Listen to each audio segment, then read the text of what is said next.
Good morning, Mr. Selega. Good morning, everybody. Morning, Chairperson.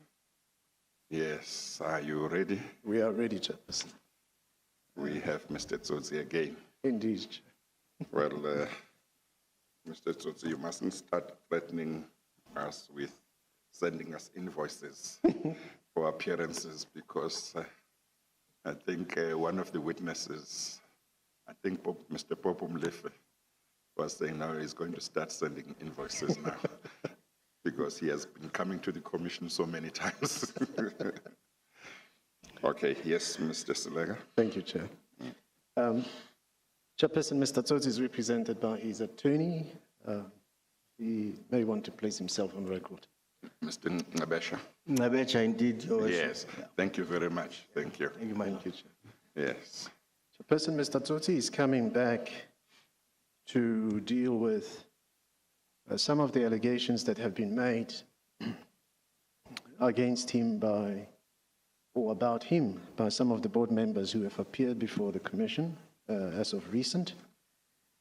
And he has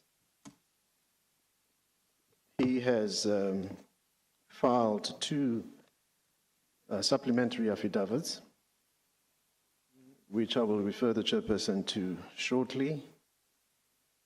In the first affidavit, he explains particularly the issue regarding the composition of the board subcommittees in 2015. And the second supplementary affidavit, that's where he responds to some of the allegations that are made about him. The bundle in which those affidavits are contained, Chairperson, is Eskom Bundle 7, bracket B.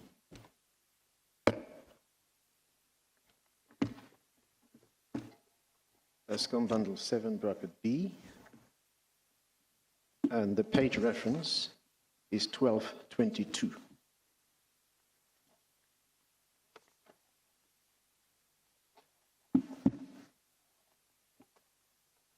Before I say anything, Chair, am I going to speak under oath today? Or? Before. Yes, no, we'll get to that. We'll get to that. Thank you. I just want to check some things.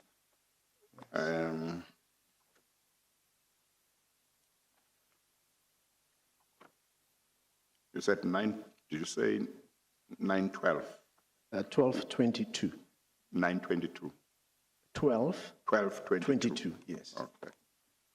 That is where the first Supplementary affidavit is contained. Now, I see on the spine of this file that it's got his name. Yes.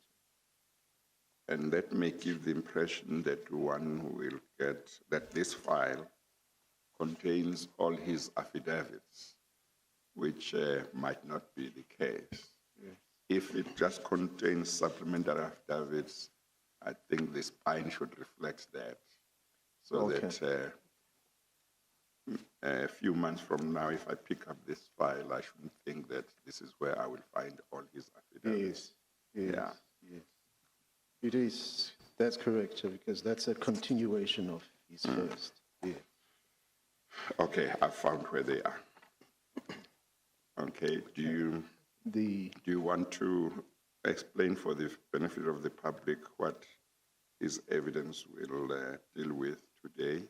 Yes. And maybe also tell us which other witnesses you are going to call today.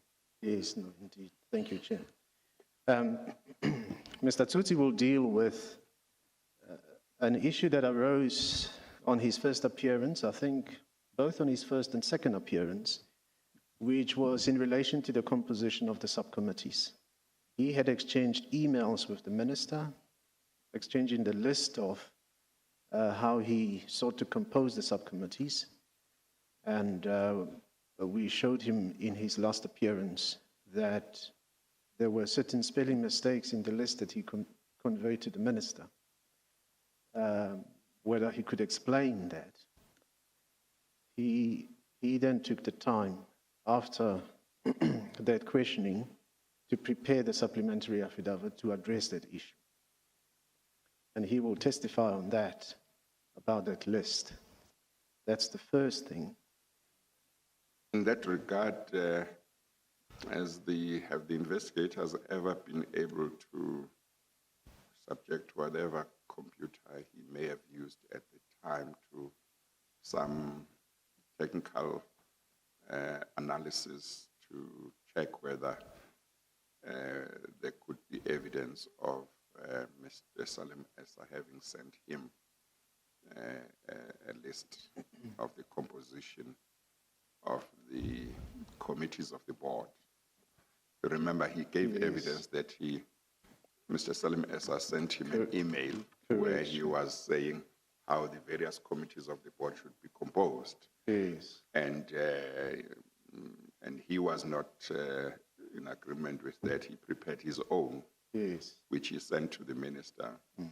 But he said that when the minister sent him her list, it was exactly the same as the one he had received from Mr. Salim Essa. Yeah. At the time, I had said attempts should be made, if possible, to try and see whether this could be conclusively established, or whether we could find some way in terms of technology to get that Yes. he did receive from somewhere, Yes. from outside of Eskom, a proposed composition. I don't know if it was a proposed or it was, it was, this is the composition. You must implement it. I think I was told that there could be difficulties because I think the computer that he may have used might no longer be there or whatever. But I've never got a report back to say we have tried, we did not succeed. Yes, that's correct. The chair hasn't gotten a report back. The position, as I understand, it's not the difficulty with the computer as such, but with the fact that Mr. Tsotsi might have received that communication from Mr. Salim Essa on his private email address, which, and I think Mr. Tsotsi will remind me his explanation that he closed that account, that email account some time back. But he also did do an exercise to see whether he could retrieve any emails from that account. And I think Mr. Tsotsi will tell us in due course that you said you couldn't find any of the email. So that's the extent to which the investigation has gone that far on that point. Of course, what we do know, if his evidence is correct, Yes.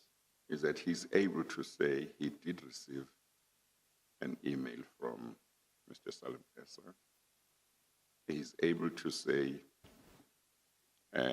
its contents were exactly or substantially the same as the contents that the minister subsequently sent to him with regard to how various committees of the board should be composed. It's just that I can't remember whether he said exactly the same or substantially the same. Exactly. But I do recall that the spelling errors appeared to be the same. I'm under the impression that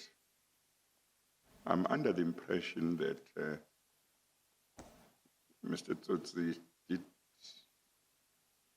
that we had the email which he said he got from Mr. Salim Essa, or did we not have? He just knew that he had received it.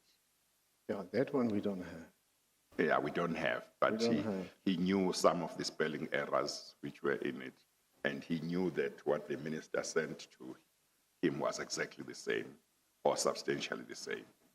Exactly the same according to him. Yeah, yeah. So no, that will be Yes. something that is still some evidence. It might not be conclusive, but it is evidence that he knows what he received and who he received it from, and he knows that when the minister sent him composition of the committees, it was exactly the same thing. Yeah. Okay, all right. So he will give evidence about that part of his previous evidence, That's right. and also give evidence, respond to some of the evidence given by Mr. Koko Yes. and by Ms. Viroshni Naidu. Correct. Is that right? That's correct. Okay. And Mr. Paminsky. And Mr. And Paminsky. Mr. Paminsky. Yeah. Okay, all right. Yes. No, that's fine. Please administer the oath of affirmation. And in the afternoon, Chair, we are scheduled to proceed with the testimony of Ms. Suzanne Daniels. It will be again by video link because she's still overseas. That's fine. Please state your full names for the record. Please switch on the mic. Yes. Zola Tsotsi? Do you have any objection to taking the prescribed oath? No. Do you consider the oath binding on your conscience? Yes. Do you solemnly swear that the evidence you will give will be the truth, the whole truth, and nothing but the truth? If so, please raise your right hand and say, "So help me God." So help me God. Thank you, Mr. Tsotsi. Maybe we can just get the, dispose of that part about Yes. the emails. Yeah. That's right. Chair, let me then have the affidavit, the supplementary affidavit admitted and confirmed by Mr. Tsotsi. Mr. Tsotsi, please turn to Eskom Bundle 7, bracket B on page 1222. We follow the black pagination. That's right. Keep your mic on, Mr. Tsotsi. Somebody who has come to the commission as many times as you have should know that. So maybe you have not come back enough. Okay, all right. Let's continue. 1222.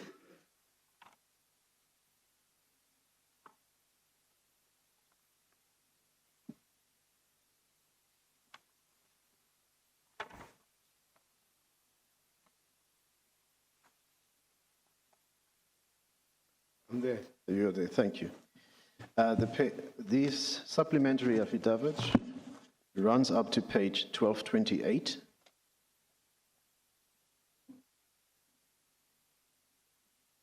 With the signature above the deponent. You see that? You confirm that to be your signature? Yes. The affidavit, I see this, the date stamp on the police stamp is 11/12/2020. You confirm the contents of the affidavit Yes, I to do. be yours. Thank you, Chairperson. I will beg leave to have this supplementary affidavit admitted as Exhibit U 17.2.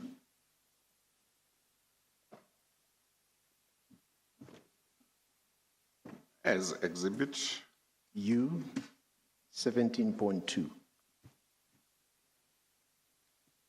I see that it looks like the Commissioner of Oaths did not initial every page.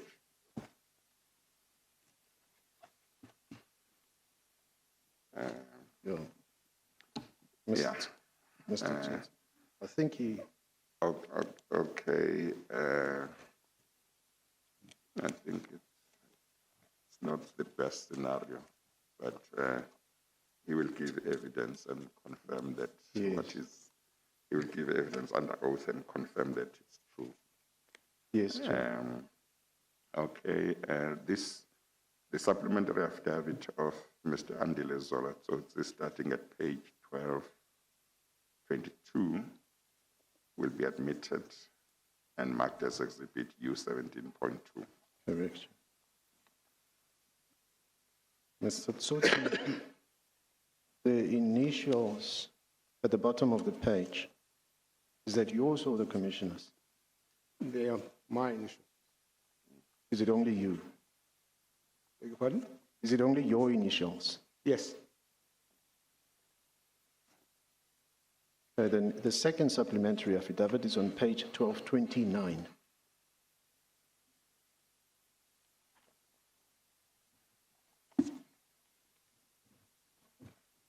You see that, Mr. Tsotsi? Yes. Mr. Oh, okay. I think I see what's happening here. This was confusing me. The minutes of the meeting of 8 February 2017 that appear on page 1220, but it's not the 1220 that belongs to the bundle. I think they've been uplifted from another bundle and put here. They were confusing me. Oh, 1220. Yes.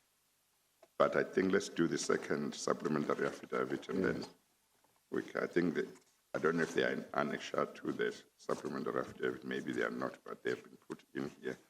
What attracted me was what appeared to be a wrong pagination, but that may be because they've been taken from another bundle and put in here. But I think let's do the second supplementary affidavit and then we can take it from there. Mr. Tsotsi, that one is on page 1229. Are you there? Yes.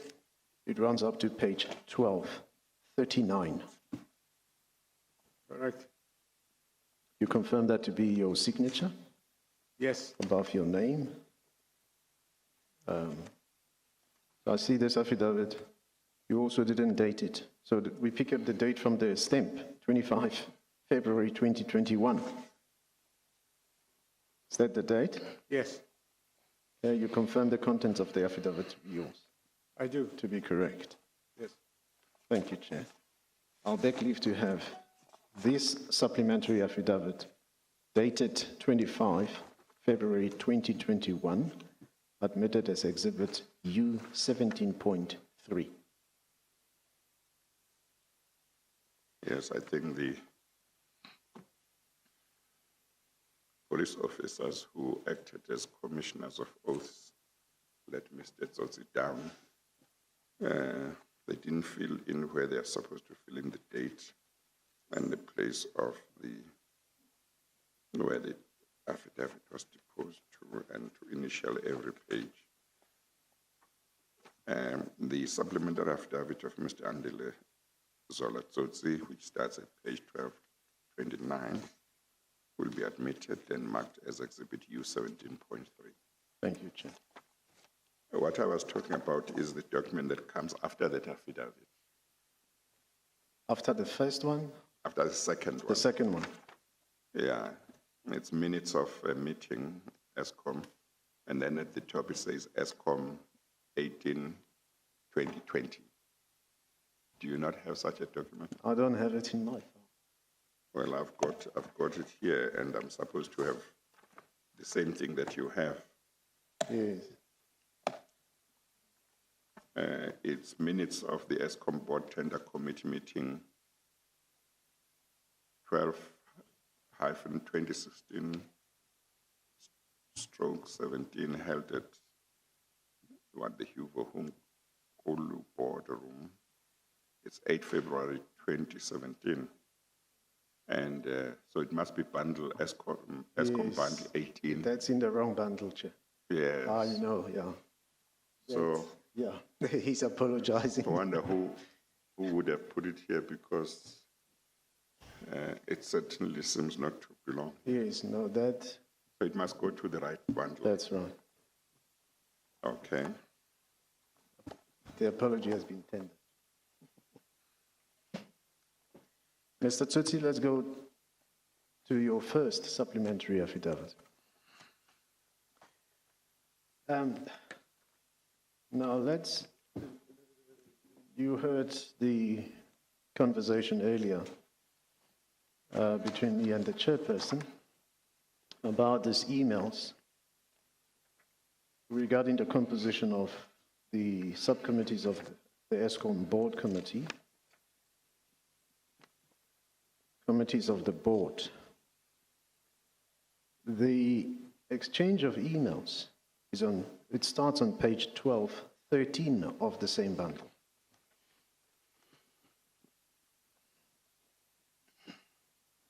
(1213).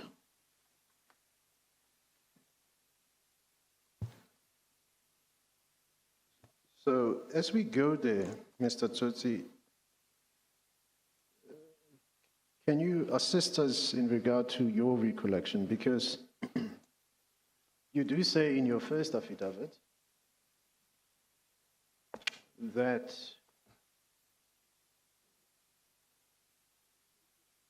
talking about your second occasion when you engaged with Mr. Salim Essa, that the other occasion was when the board came into being, where I was required to place board members in subcommittees of the board.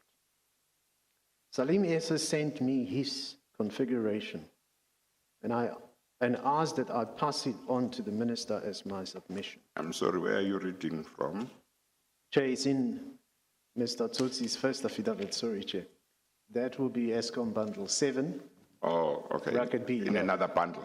Yes, it's in the Yeah. 7 bracket A of. Okay, no, I might not need to look at Yeah. it if you will read the relevant portions. That's right. So Salim Essa sent me his configuration and asked that I pass it on to the minister as my submission. I quietly ignored his submission and sent mine to the minister, whereupon the minister responded with the exact submission I had received from Salim Essa. Now, if I pause there for a moment, because we're going to go into your meeting, the minister calling you to a meeting. The picture is exactly as the chairperson and I were talking. You receive a list from Mr. Salim Essa. And we've been trying to find out, how did you receive that list? So he sent it to you. Is it by email? Yes, by email. And we haven't been able to locate that. You have taken steps to do the same, to find that list, or the email at least from him to you.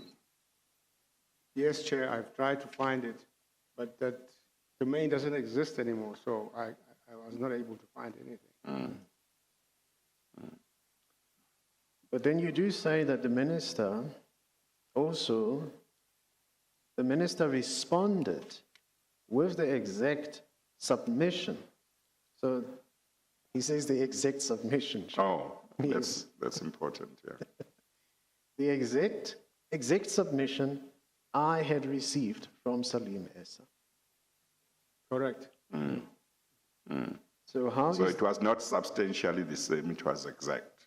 It was exactly the same, Chair. Yes, including spelling errors. Correct. Yeah. Okay. if you're looking for the page reference, it's page 31 of that Eskom bundle. Yeah, I 7. would like to have a look again. Yes, I think. Just to refresh my memory.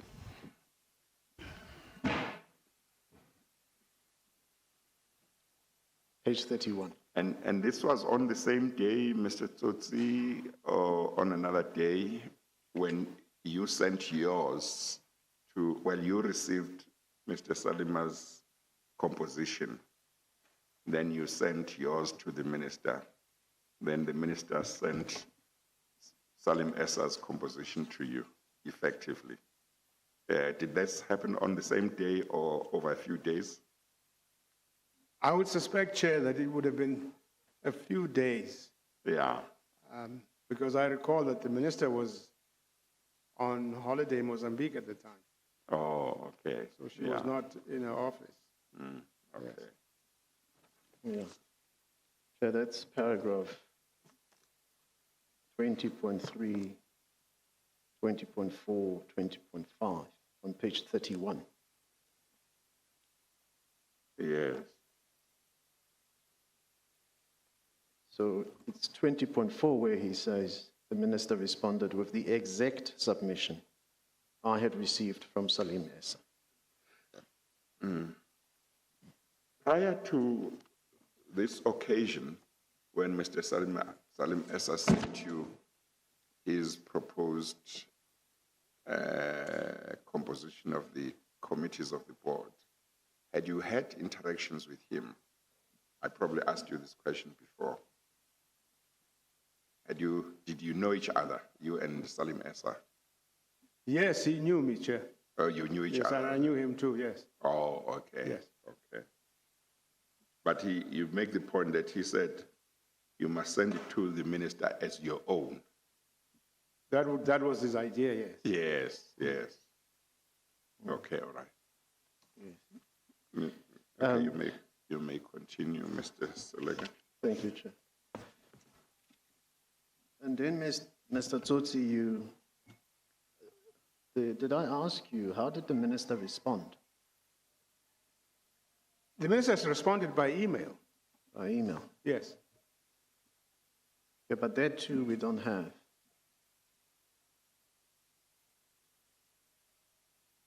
No, I did not. In terms of the exact same list or submission. If you see, when you on page 1213, so Richard, I'm going back to the first bundle. On page 12, Okay, I will come back to this one. yes. I'm just, so this was soon after after the appointment of the new board, eh? That's When correct. These email exchanges happened.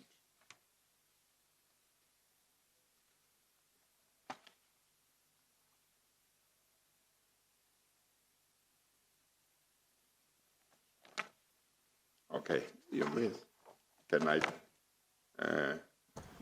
put this away? Yeah, but not just next to you, Chair. Just next to you. We'll come back to it. I'm going to come back to it because Okay.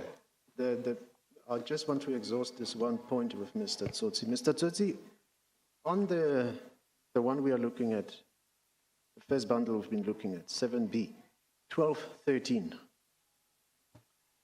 1213, page Yes. 1213.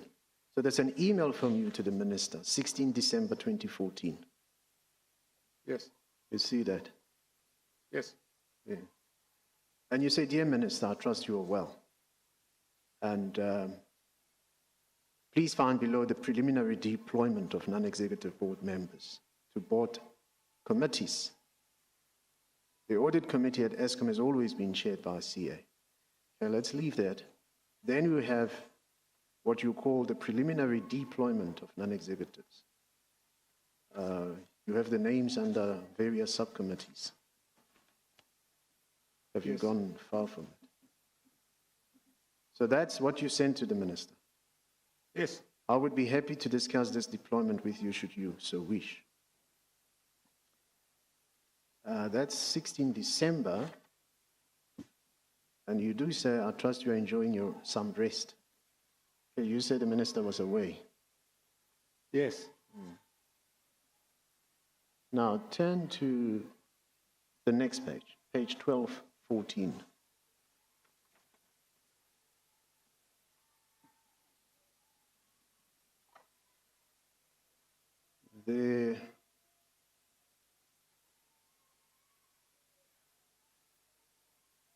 Now there's further emails.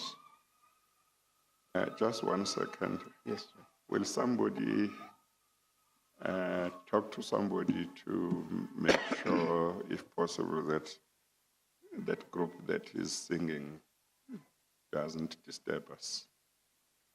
Yes, okay. Thank you, Chair. So there's a trail of emails, Mr. Tsotsi, and I think it starts on page 1215. on the 26th of Jan, there's an email from you to the Minister, Minister Lynn Brown, sent from iPad.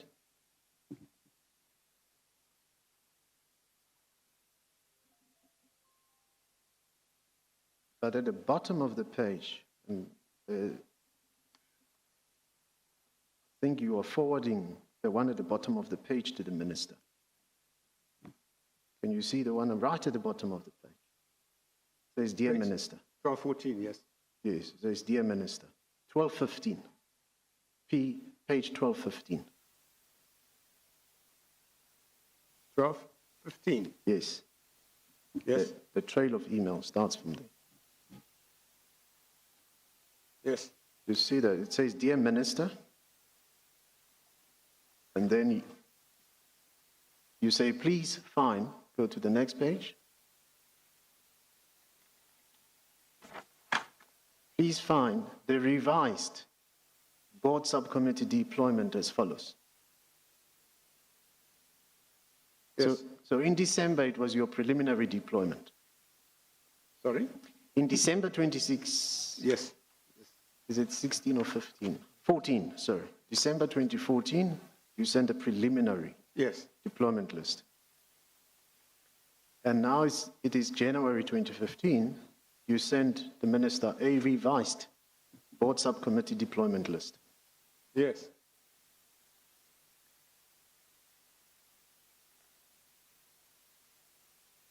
And what you see on the first list of December, well, I'm looking at the spelling mistakes of the names. I see some of them are still incorrectly spelled. Particularly Mr. Zitembe Koza is spelled as Zatembe Koza. But I know you have an explanation in your affidavit now. Then we have the minister's response to you on the 26th of Jan. If you go back to page 1215, but the message is simply another.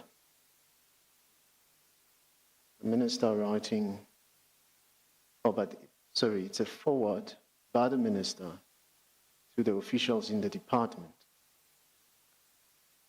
She responds to you on page 1214 on the 28th of January 2015 at 8:21. From Lynn Brown to Zola Tsotsi, and others are copied there. Says, Dear Mr. Tsotsi, thank you for the email below regarding the composition of board committees. Given that this is a newly appointed board, it is my responsibility as shareholder representative to formally consider the composition of the committees. I would therefore appreciate it if the composition of board committees is submitted under formal cover letter with the following supporting information. Then she tells you a copy of the board resolution on the composition, the draft resolution, and gives you a list. What she doesn't do, however, is to provide you with her own composition.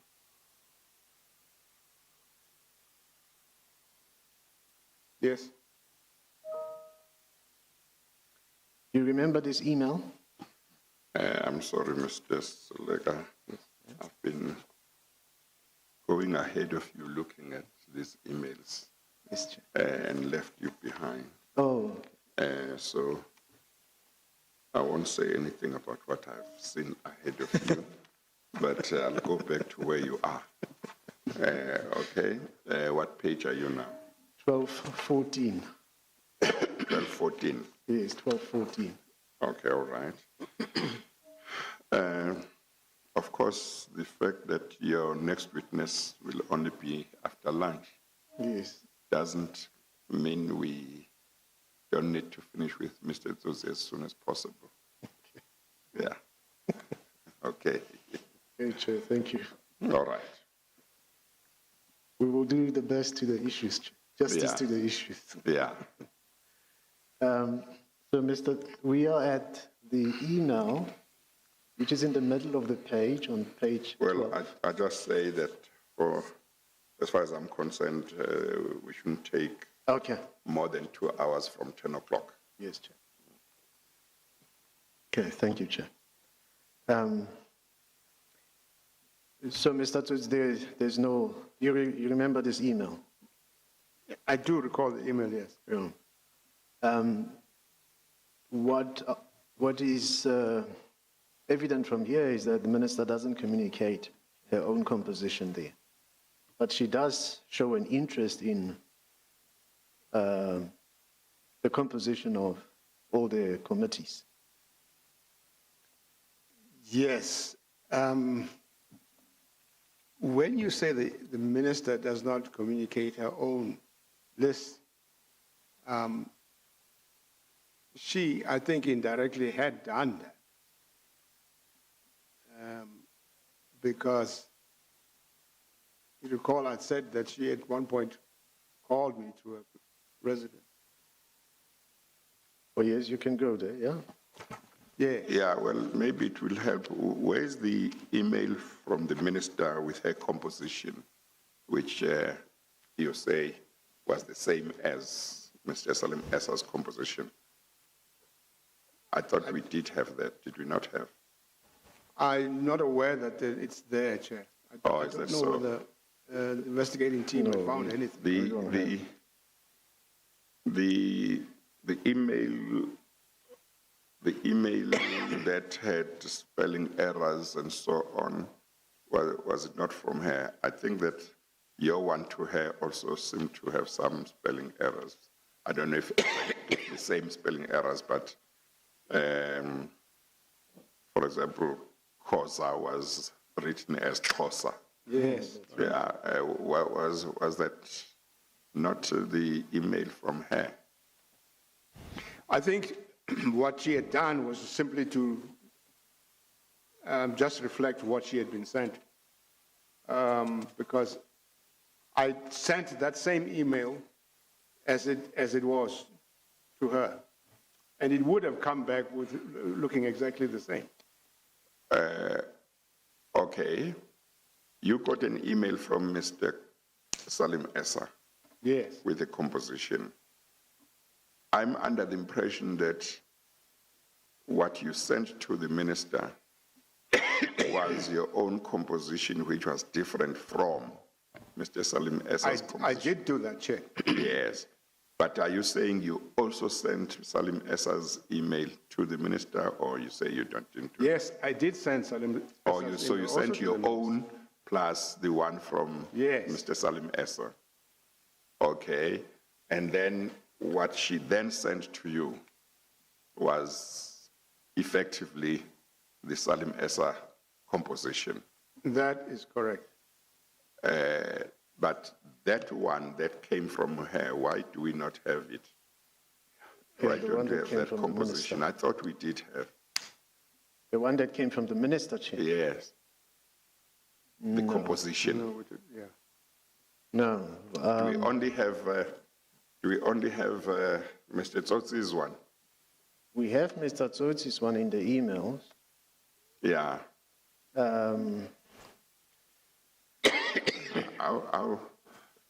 How do we not have that one?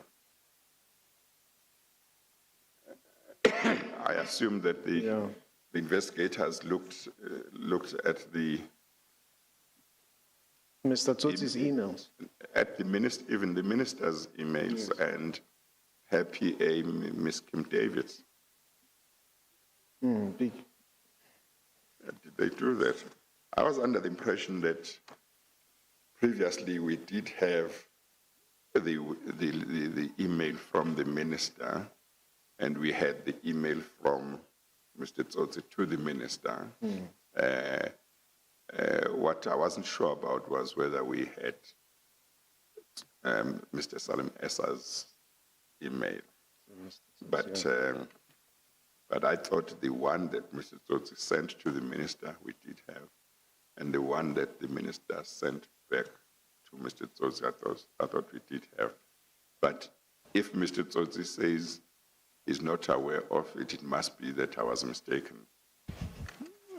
Because he would know if the bundle that he has used did have it. Yes. And you also don't seem to remember that we had it. No, I know we don't have the ministers. Yeah, so I must be mistaken then. Why? How come we don't have it? Yeah, she's finding out from the investigators because I see the minister is using what appears to be her private email address, Mr. Tsotsi. The first one is Eskom's email account, the one in December, Mr. Tsotsi. I mean, if we have Mr. Tsotsi's email, We should have the ministers. we should have the minister's one, Yes. at least. Because we do have the minister's And response to you Actually, we should have Salim Essa's one as as well. well. Yeah. Yeah, So how come we don't have those? you make note of that. Would your junior maybe in the meantime speak to the investigator? I assume the investigators are not here. They are not Speak to them to try and get an answer on Yes, how come we don't have these emails Yes. and what efforts were made to try and get them. yes. Is it that they've tried everything, they couldn't get them, or what is the position? I mean, that would include looking at Mr. Tsotsi's Eskom computer that he used at the time.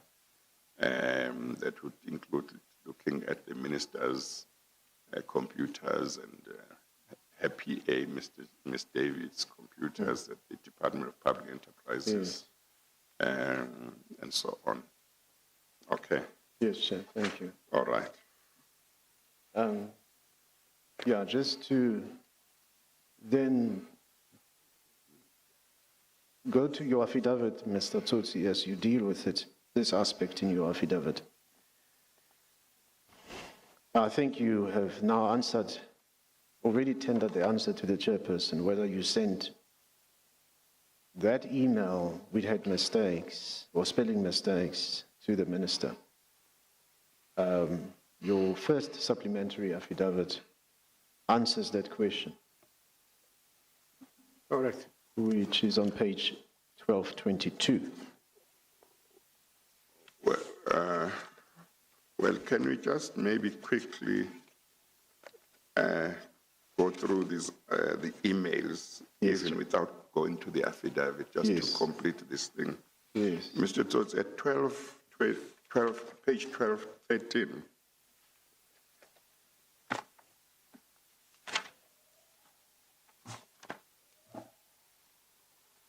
there's an email there from you to Ms. Lynn Brown, the minister, is that correct? Yes. And the subject is deployment of non-executive board members to board committees. That's the email that Mr. Selega has already read into the record.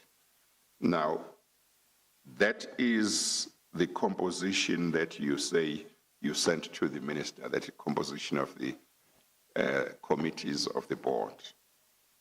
As I had received it from Mr. Salim Issa, yes. Okay. Are you saying that the composition of the committees of the board, as reflected in this email that you sent to the minister,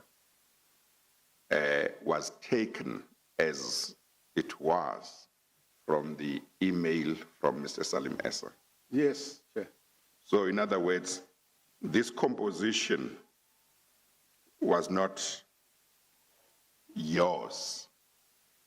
No, it was not my formulation. It was Mr. Salim Issa's composition. Yes. But you presented it to the minister as yours. That's what I did initially, and I subsequently then sent mine, one that I had Yes, worked. because the email there says, "Dear Minister, I trust you are well and enjoying some rest. Please find below the preliminary deployment of non-executive board members to board committees. The audit committee at Eskom has always been chaired by a CA. We may have to deal with media reaction to this change. Are you contemplating limiting the board to 13? The previous board had 14 members. For those serving on 3 committees, depending on their day jobs, the workload may be quite taxing. And then you say audit and risk committee, the members would be Twaita, Mabute, and he or she would be the chair. It's just that I don't know if it's a he or a she. Then the other members of the Audit and Risk Committee would be Ms. Viroshni Naidu, Nadia Karim, Romeo Kumalo, Norman Baloy. Then you had the Tender and Procurement Committee. You said the chair would be Ben Gubane. The other members would be Mark Pamensky. Then you wrote ZATHEMBE, Zatembe, XHOSA, Xhosa, Zatembe, Xhosa. The next member was Nazia Karim. The next member was to be Twaita Mabute. Now, I stop there. There was no member of the board who was Zatembe Xhosa. Is that correct? Yes, correct, yes. There was a member of the board who was Zatembe, which is ZETHEMBE, Xhosa, KHOZA, not Xhosa. So this was to the extent that it may have been intended to be a reference to Mr. Zatembe Xhosa. It was a very conspicuous spelling error, certainly for his surname, but also it's not Zatembe, it is Zatembe. Yes. Okay. Then we go to the IFC, that is the Investment and Finance Committee. Then you said it should be composed in this way. The chairperson should be Mark Pamensky. Then the other members would be Viroshni Naidu, Zola Tsotsi, Pat Naidu, again Zatembe Xhosa, ZATHEMBE, Xhosa, XHOSA. Again, same mistake as in the reference to Zatembe Xhosa under the Tender and Procurement Committee. And then you said under the People and Governance Committee, the chair should be Nazia Karim, and the other members should be Ben Gubane, Zola Tsotsi, Romeo Kumalo, Venet Klein. And then under the Social Ethics and Sustainability Committee, you said the chair should be Venet Klein, the other members should be Pat Naidu, Viroshni Naidu, and Norman Baloyo. Baloyo is Baloyo. Now you confirm that there was no member of the board who had that surname of Baloyo. Yes. There was a member of the board whose surname was Baloyi. Yes. Baloyi. So you then say, after giving this composition, I would be happy to discuss this deployment with you, should you so wish. Kind regards, Chairman. So you presented this composition of these committees, 5 committees, as your suggestion. Initially, yes. Initially, yes. Why did you do that? Were you happy with this composition, or did you do it because Salim Essa made this suggestion that you should present it as yours to the minister? Essentially, that was the reason, Chair, I did it the first time. Yes. And then what happened later on? Thereafter, you say you sent another one later on. Yes, because I realized that this would not work, because a lot of them were not in correspondence to their professions that the people were at Yes. the time. And also, there were some committees that I, as chairman, should not be involved in, such as Yes. the IFC, for example.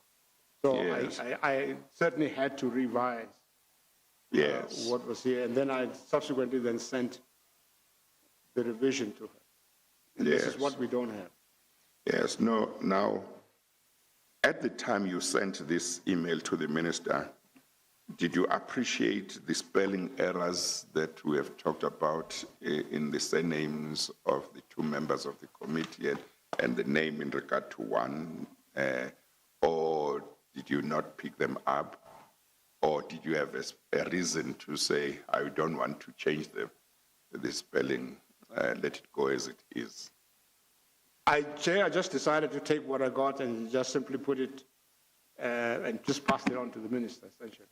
So I did not have any intent of changing anything. That as I'd received it initially. Yes, but my question is whether you did pick up the spelling errors and decided to leave them as I they certainly are. did pick up the spelling errors, yes. Yes, yeah, and decided to leave them as they were. I decided to leave them as they were, yes. Yes. No special reason to say, let me leave them as they are, or was there a special reason? I would not say there's a special reason, Chair, except to say I just wanted what I had received to appear exactly the way Yeah. it had come. Okay, all right. Yes. Okay, all right. Now, do we have your subsequent email to the minister where you then sent another composition or an amended composition? That is the email that I do not see here. Yes. And that is the one that we just had a discussion about earlier, Yes. that That you you did not. asked that. Yes. We don't I have think I that, should look Mr. into Selega. We do have it here, Chair. Just before you move on, Chair, I should also point out the other spelling mistake Yeah. in regard to Nadia Karim, Nazia Karim. Nazia, yes. So under audit and risk, Yes. she spelled Nadia, Yes. and under tender procurement, she's Nazia. And the correct one is which one? Nadia or Nazia? Nazia. Nazia. Oh, okay. Mr. Tsotsi says Nazia. Okay. Then, Okay, then I think if we've got Mr. Tsotsi's subsequent email with a different composition or an amended composition, Yes. let's go to that one. that's on the bottom of page 1215. It starts there and goes to the next page. Yes. Okay. So this first one was sent on the 16th of December 2014 at Okay. 8 minutes past 2 Yes. by Mr. Tsotsi to Ms. Lynn Brown. And then on 26 January 2015 at 13:42, Mr. Tsotsi sent to Ms. Lynn Brown another email, and the subject is deployment of non-executive board members to board committees. And it says, Dear Minister, please find the revised board subcommittee deployment as follows. Audit and risk and tender and procurement and IFC. So I think that's the committees you are going to deal with. And then it says Trita Mabute, Chair. Then it says Ben Gubane, Chair. Mark Pamensky, Chair. Viroshni Naidu, Trita Mabute, Pet Naidu, Nadia Karim, Zatembe, Koza. Now, Koza is spelled correctly, but I think the A after Z is not correct. But Koza is spelled correctly. Romeo Kumalo, Nazia Karim, so Nazia is written correctly. Venet Klein, Norman Baloy. I'm not sure that I follow there. Yes, Chair. What is the position? You Okay, have too many chairs there. Yeah, let me just explain how this unfortunately came to, this would have been a table, but I think by the time it got somehow corrupted, I don't know, but I can follow it. What it is that you've got audit and risk. If you imagine in a tabular form, So because you have got audited risk Yeah, first, just say audit and risk is one table, tender is another table, and procurement is the third table. So Kwaita Mabuda goes into the first table, Ben Gubane goes into the second table, that's tender, and Mark Paminsky goes into the third, yes, that's IFC. Then you Yes. follow the same sequence. yeah, Rishtu Naidu goes under audit and risk, Kwaita Mabuda then goes under tender, Pat Naidu goes under IFC. The same thing again as the third line, Nadia Karim goes under audit and risk, Zetemba Koza goes under tender, and again Zetemba appears under procurement, under IFC. so Mr. Zatembe Koza would be in two committees? Those two committees, yes. Okay, Yes. And then, again, you have Romeo Kumalo audit, Nazia Karim in the tender, Bernard Klein in the IFC. And then Norman Baloy would then be an additional member in the Audit and Risk Committee. So that's how we do them. yes, Worked out. yes, okay. The same thing with the following one. And then you have got people and governance, social and ethics and sustainability. That's right. And then under that heading, you have got Zatembe Koza, and the spelling for both the name and the surname is correct, yeah, chair. Then you've got Venet Klein, chair, Ben Gubane, Pet Naidu, Zola Tsotsi, Firoshni Naidu, Venet Klein, Norman Baloy. Then you have Traita Mabute, Zola Tsotsi. Just explain it the way you explained the first one again. Right. Again, people and governance, Zetemba Koza is the chairperson. And then social ethics and sustainability, Bernard Klein is the chairperson. Okay, I'm sorry. I think it's better if you do one committee and Right. complete it. So the chair is so and so, then the other members. Yeah. Okay. The way it would be then, Chair, is that people and governance committee members would be Zetemba would be the chairperson, Ben Gubane is a member of the committee, Zola Tsotsi a member of the committee, Bernard Klein a member of the committee, Kwaita Mabuda a member of the committee. Okay, And then social ethics and sustainability, Bernard Klein is the chairperson, Pat Naidu is a member of the committee, Hiroshni Naidu, a member of the committee, Norman Baloy, member of the committee, Zola Tsotsi, a member of the committee. yes, okay. And then you say emergency task team and new build. Then you have got Ben Gubane, chair, Zola Tsotsi, member, Viroshni Naidu, member, Nazim Karim, member, Romeo Kumalo, member, and then you say kind regards, chairman, sent from my iPad. So now, this was sent on the 26th of January 2015,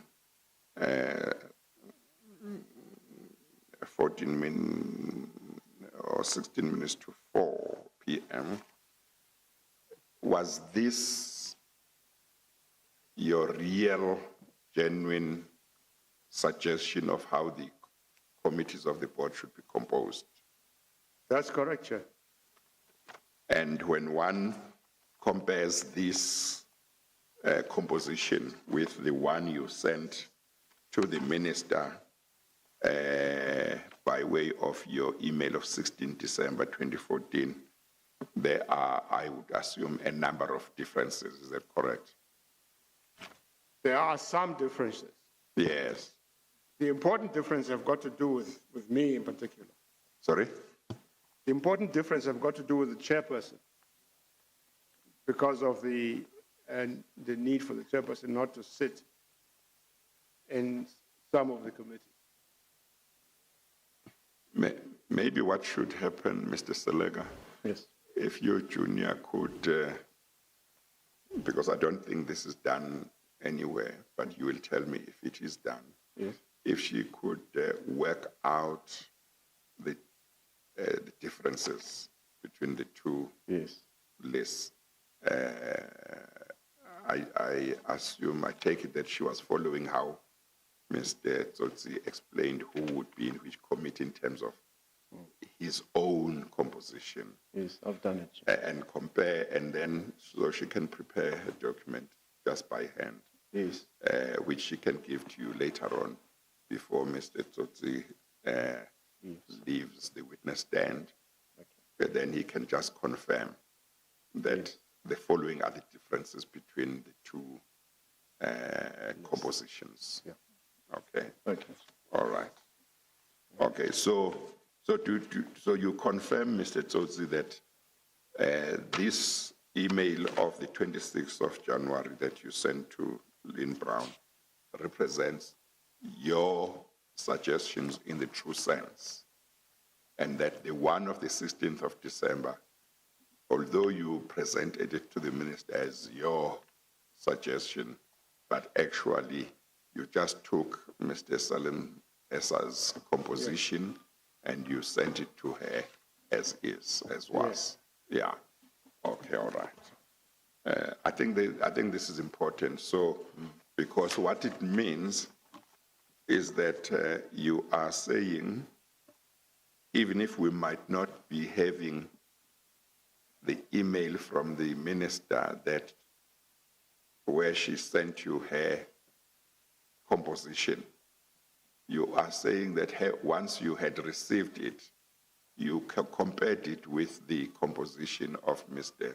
Salim Esa, and you realized that they were exactly the same. Yes. That's what you are saying. Yes. Yeah. Okay.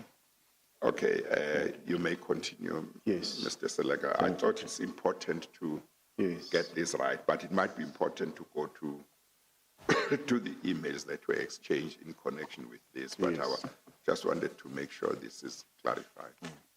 Well, that's fine, Chair. So I leave it to you. I know that I interrupted you. You might have wanted to refer, and it may be important to refer to the contents of the emails exchanged as well, but I'll leave it to you. Yes, no, that's fine. I think what the And of chairperson... course, previously they may have been covered, but there may be some things to enlighten. to highlight. For example, what we have covered now, we may have covered before, but I don't think as clearly as it now emerges. Yes. Yeah. Indeed. Yeah. Yeah. So it may well be that in the emails exchanged as well, there are things that we should highlight. So Mr. Tsotsi, I think, the one thing that you seek to correct is what was stated previously in your first affidavit, that you had ignored Salim Esa's submission to you. Tell the chairperson. Yes. So you, in fact, did not ignore it. You did send it to the minister in December 2014. Yes, I think ignored in the sense of that being the final, ignored it in the sense of it not being the final document that would represent the change, the actual formulations, but not ignored it in the sense of not having passed it on to the minister. Maybe that's the clarification I should make. Yeah. The other thing you might want to explain is, when you sent the email to the minister in December. Well, I'm sorry, Mr. Selega. Yes, I thought you would question Mr. Tsotsi further on the evidence about ignoring. But Mr. Tsotsi, there aren't two meanings about ignoring something. Yes. There's only one meaning. Ignoring something is to do nothing about it, isn't it? Yes. Here you didn't do nothing about Mr. Salim Esa's composition.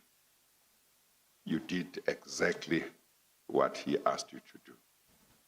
You presented it to the minister as your own, isn't it? Yes, that's correct. Therefore, it's not correct to say you ignored it. It can't be correct. Yes. Yeah. You may later on have decided that, no, you thought that composition was wrong and then sent another composition, Yes. but can't be correct to say you ignored it. I You think accept that's what I meant when I initially wrote that. Yes, Okay, but what I'm putting to you is, it wasn't true to say you ignored it Yes. when you knew that you did actually do what Mr. Salim Essa asked you to do about it. Yes. Namely, present it to the minister as yours. Yes, You accept that? yes. Okay. Yes, Mr. yes, Mr. thank you, Salim? Chair. Thank you, Chair.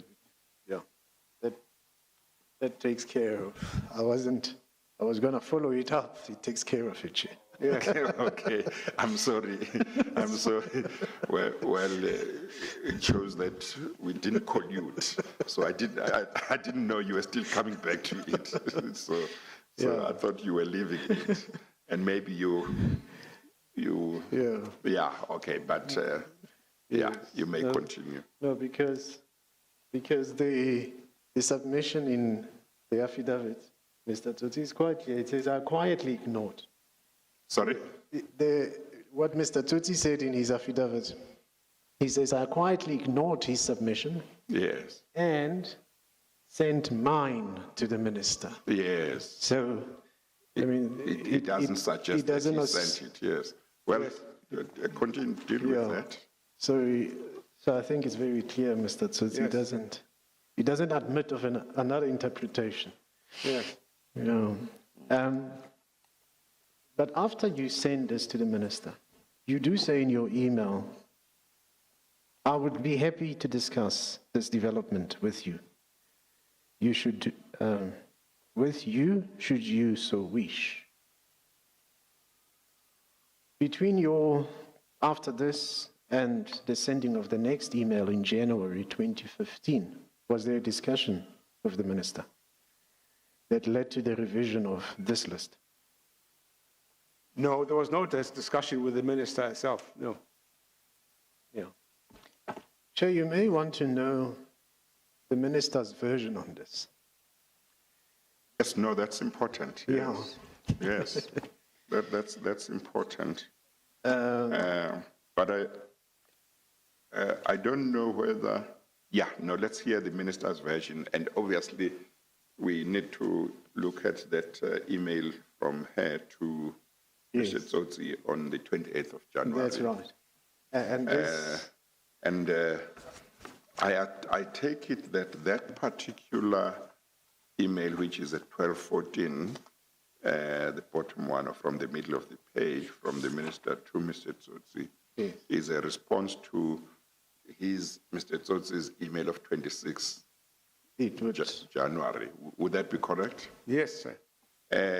Do we have a response from the minister to you in response to your email of 16 December? That is the one where you sent him Mr. Salim Essa's composition.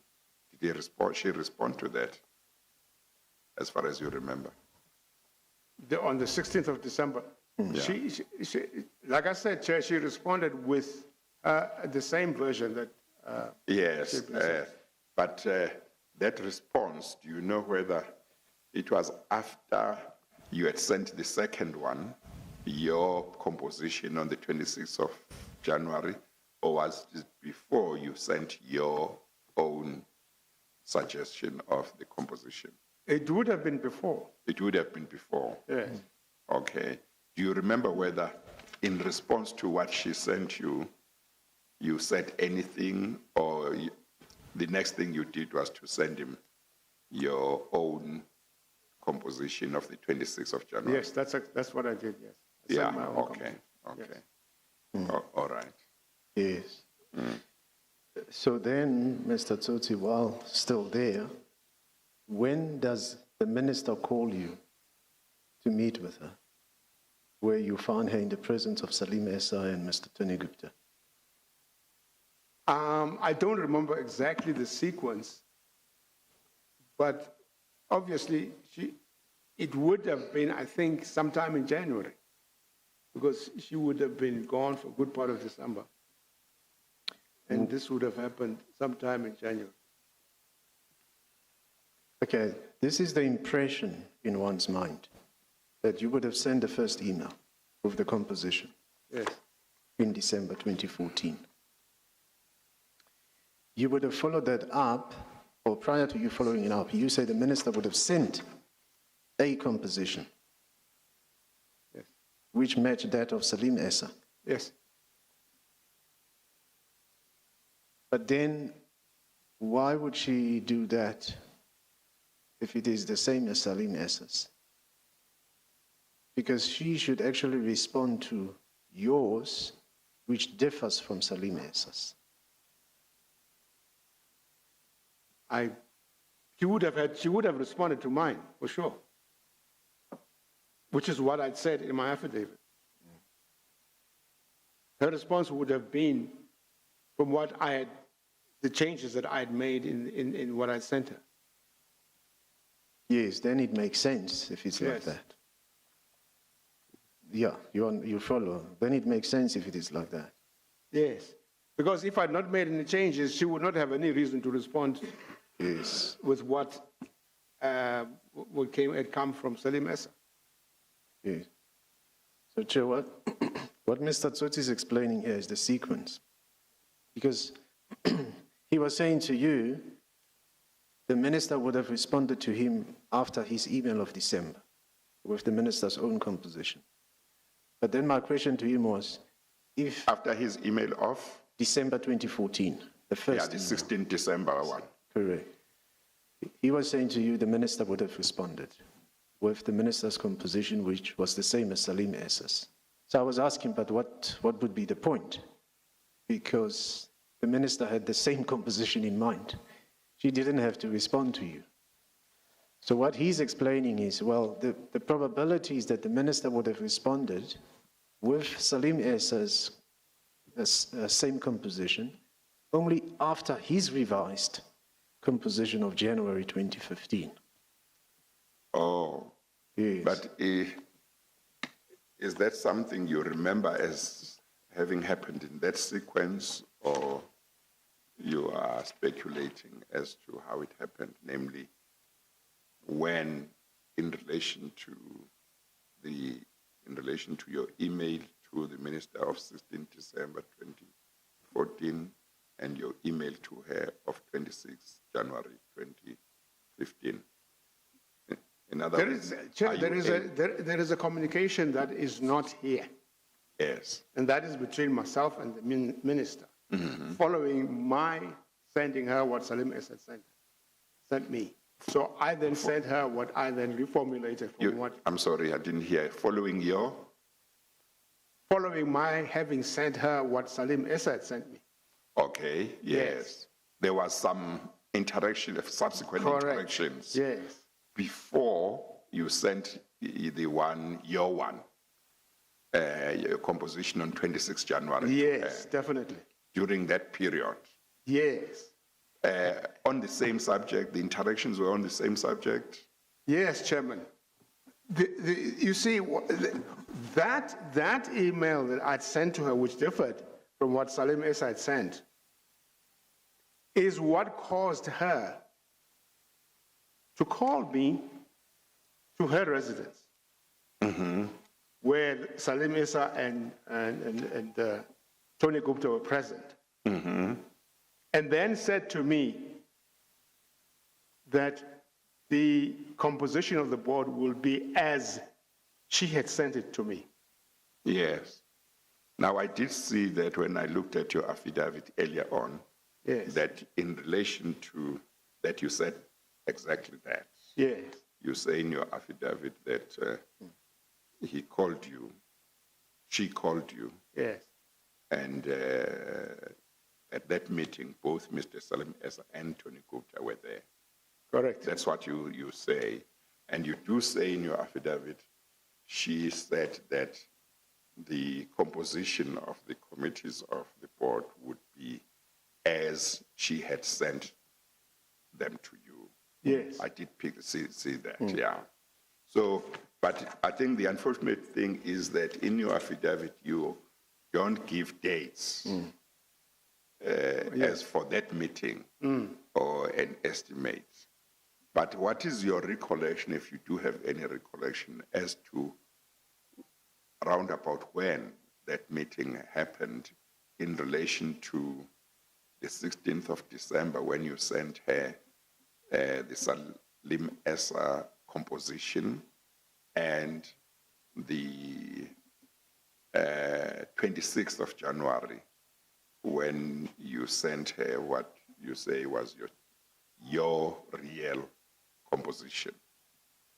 Did it happen between the two dates, or did it happen after the 26th of January?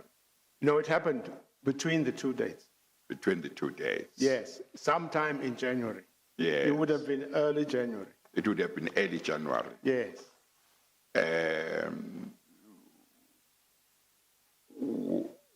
You see, if it happened after the 26th of January, it may well be that she would have called you to a meeting to make this point, because she realized that you were not going along with her composition. Okay? If you met before the 26th of January with her, then you must have communicated with her in one way or another that you were not going along with her list, with her composition. Otherwise, why would she call you? That is exactly what I'm saying. You did communicate that. I did communicate to her subsequent to, like I said, subsequent to what I'd sent initially as having been Yes. Salim Issa's. I sent her my Yes. version. And then she came back and said, no, I must stick to the one that is the same as what Salim Issa sent. Yes. So then, this is all happening before the 26th. So, to my recollection. so are you therefore saying when you sent her the composition of the 26th of January, it was not the first time that you were sending her a composition that was different from the Salim Essa composition? It was not the first time, yes. And are you sure about that? Because I don't think we have an email that that reflects that you sent her a composition prior to the 26th of January. Are you sure about that? I seem to recall as such, Chair, because that is the email I'm saying we do not have here. Yes. Remember, initially I said there is an email that is missing, Yes. and that is the one which I believe would have reflected the changes that I initially proposed Yes. to the minister. How different, if you are able to remember, you might not remember, is your composition of the 26th of January? How different was it from the composition that you sent her at some stage between the 16th of December and the 26th of January? To my is it the recollection, same? Chairman, the only thing that I can clearly remember is that I had taken myself out of, particularly the IFC. Yes. The other thing I would have done, if it was not, I don't recall by looking at this, but I would have liked to have used the experience of Kwaita Mabuda in to chair one of the committees. I don't remember which one. I suspect it could have been the audit committee, or maybe people in governance. I can't remember, but I don't remember the details, to be honest. Okay, but also in the meantime, thank you for giving me probably the correct pronunciation for, is it Mr. Mabute? Twaita, not Twaita. Kwaita. Yeah. Kwaita. Yeah, no, I think I've been saying Twaita, and I'm embarrassed that I thought it can't be Twaita, maybe probably Twaita, so it is Twaita. Right. So you say you are taking yourself out of the Investment and Finance Committee. That is one thing you remember. Yes. Okay, all right. So, but if that meeting happened somewhere between 16 December 2014 and 26 January 2015, it means that despite the minister having insisted to you in that meeting that the composition of the committees would be as, in effect, Salim Essa had given them to you. Of course, she was saying, as she had given them to you. It would mean that you persisted in coming up with a different composition. Is that right? That is correct, Chairman. Is that what happened? Yes, that's exactly what happened. Yes. Yeah. And now I see that the revised or the composition of committees of the board that you sent on 26 January 2015,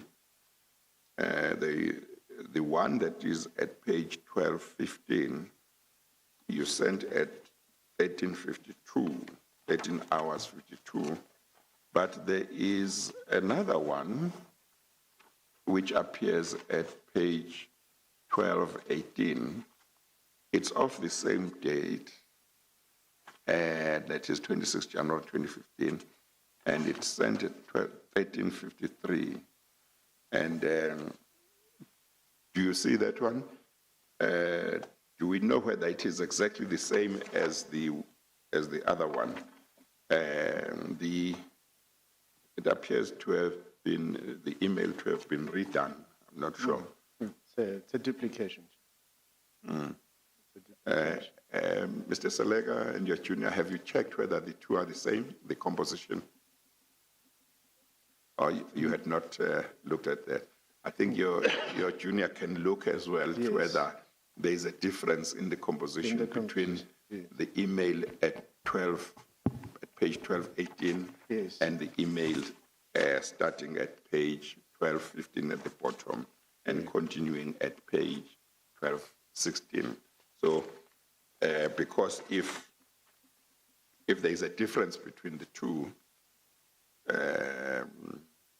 then we need to know, and that might be the reason why it may have been sent. The latest one was sent a minute or two after the other one. What's your recollection, Mr. Tsotsi? Is it that you may have sent on one day two different compositions, or what? They seem to be. I would have thought they would be the same. I don't recall, quite honestly, Chairman. Yes. But I would have, my initial reaction would have been that they would have been the same. But I see that it's the composition in the one or at 1218, in terms of how you arrange, it needs the same explanation that you gave in regard to the other one as to who, if you want to find out who was going to be in what committee.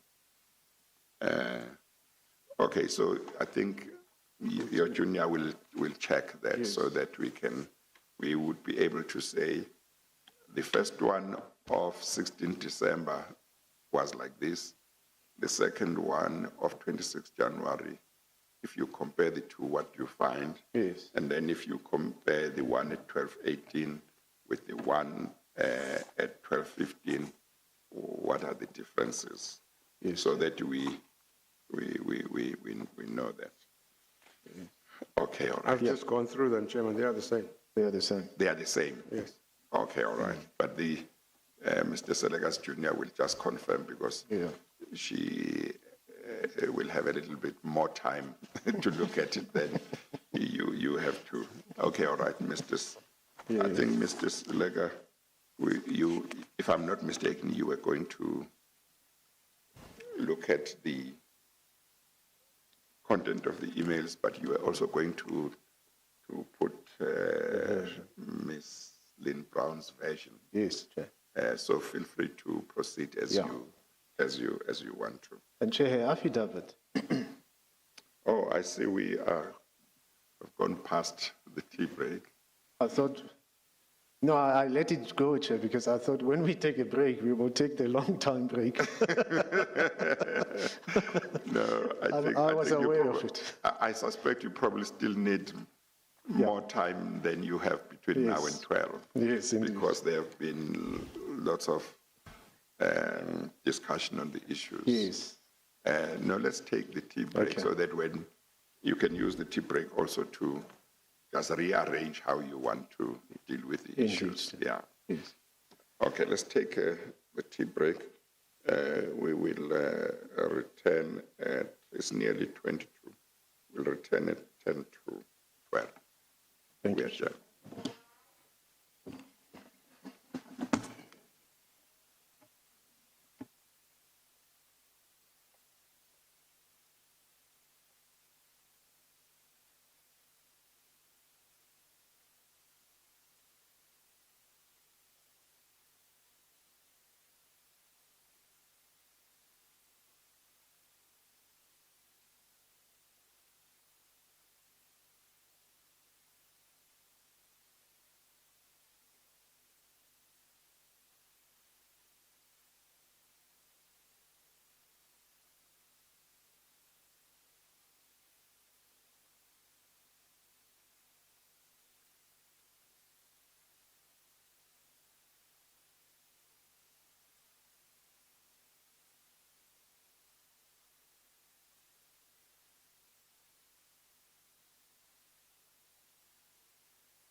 Okay, you may proceed, Mr. Seleka. Thank you, Chair. Let me start off with the version of the minister. It will take us back to the emails. The minister's affidavit is found in bundle, Eskom bundle 7 bracket A. Eskom bundle 7. 7 bracket A. Yeah. Okay. And I want to go straight to the page, which is page 444. What is the page you should go to? 444. Okay.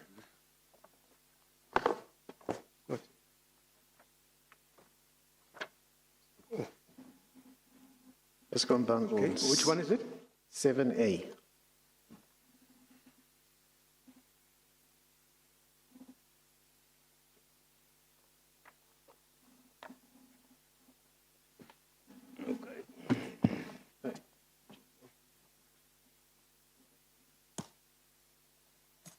Is it 444? Yes, yes, Chair. 444.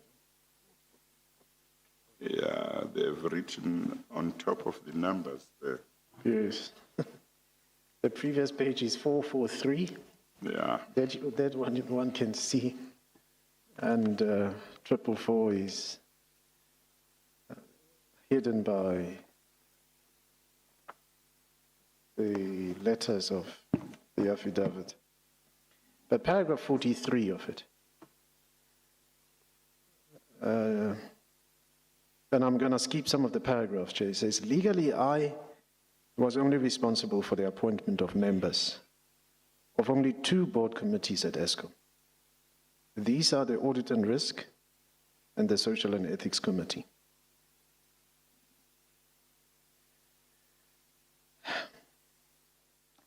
Now, you saw in the email, the minister actually wanted you to account to her in respect of all the subcommittees. So, sorry, you have to keep, the page 1214 open in the other file. Mr. Tsotsi. Those emails exchanged with the minister. So 1214, page 1214, where the minister says, "Dear Mr. Tsotsi, Yes. thank you for the email." Then she says, "Given that this is a newly appointed board, it is my responsibility as shareholder representative to formally consider the composition of the committees." So she did not limit it to Audit and Risk and Social and Ethics Committee. Yes. She actually had no. I'm saying what is said here, Chair, is correct, that her responsibility would be those 2 subcommittees. The rest of those committees really did not require her authorization. Yes. But I see here that she states that she would like to be informed of the composition of all the board subcommittees. Yeah. Because even the next paragraph in her email, she says, "I would therefore appreciate it," in the email, "I would therefore appreciate it if the composition of board committees is submitted under formal cover letter with the following supporting information." So she wanted all the board subcommittees. That's correct. Did you respond? Did you provide her with the information as requested in this email? I would, in the normal course of things, Chair, I would have provided her with the information that she required. Well, let's see what, Chair, there are other significant things there in the minister's affidavit, but I want to go to where she deals directly with Mr. Tsotsi's version. And that's on the next page. 445. From paragraph, Yes. paragraph 56. Mr. Tsotsi, you were there. Okay. Yes, I am. Yeah. She says, I cannot comment on a list that allegedly was sent by Mr. Essa to Mr. Tsotsi, as I have never seen it. Mr. Tsotsi never specified at any stage the composition of this list, nor did he ever indicate what was his own drawn-up list look like. It is inexplicable to me that in the execution of the board's task of appointing members of board committees, Mr. Tsotsi would not generate his own list, but would rather work from a list allegedly compiled by a stranger to Eskom. Then she says, I persist in denying that a Mr. Tonigub. Yeah, now she is dealing with a meeting there. Yes. But What, the first What? two paragraphs. sorry? I say the first two paragraphs. Yes. Yes. What she says nothing about where one would have expected it to say something about this is at paragraph 56 and 57. What she says nothing about is the evidence by Mr. Tsotsi that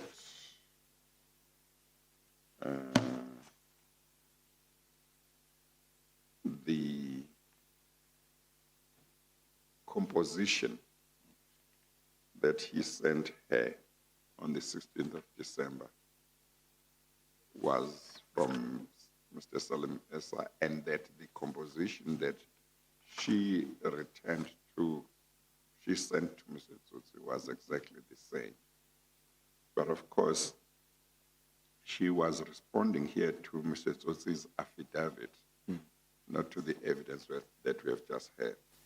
Yes. So it might be important to check whether the part where Mr. Tsotsi says the composition of the committees that was sent to the minister on the 16th of December was Mr. Salim Essa's composition. I don't know if he makes that clear in the affidavit. Do you recall whether you make that clear in your earlier affidavit, not this one, the recent ones? No, I would have made it clear, Chair.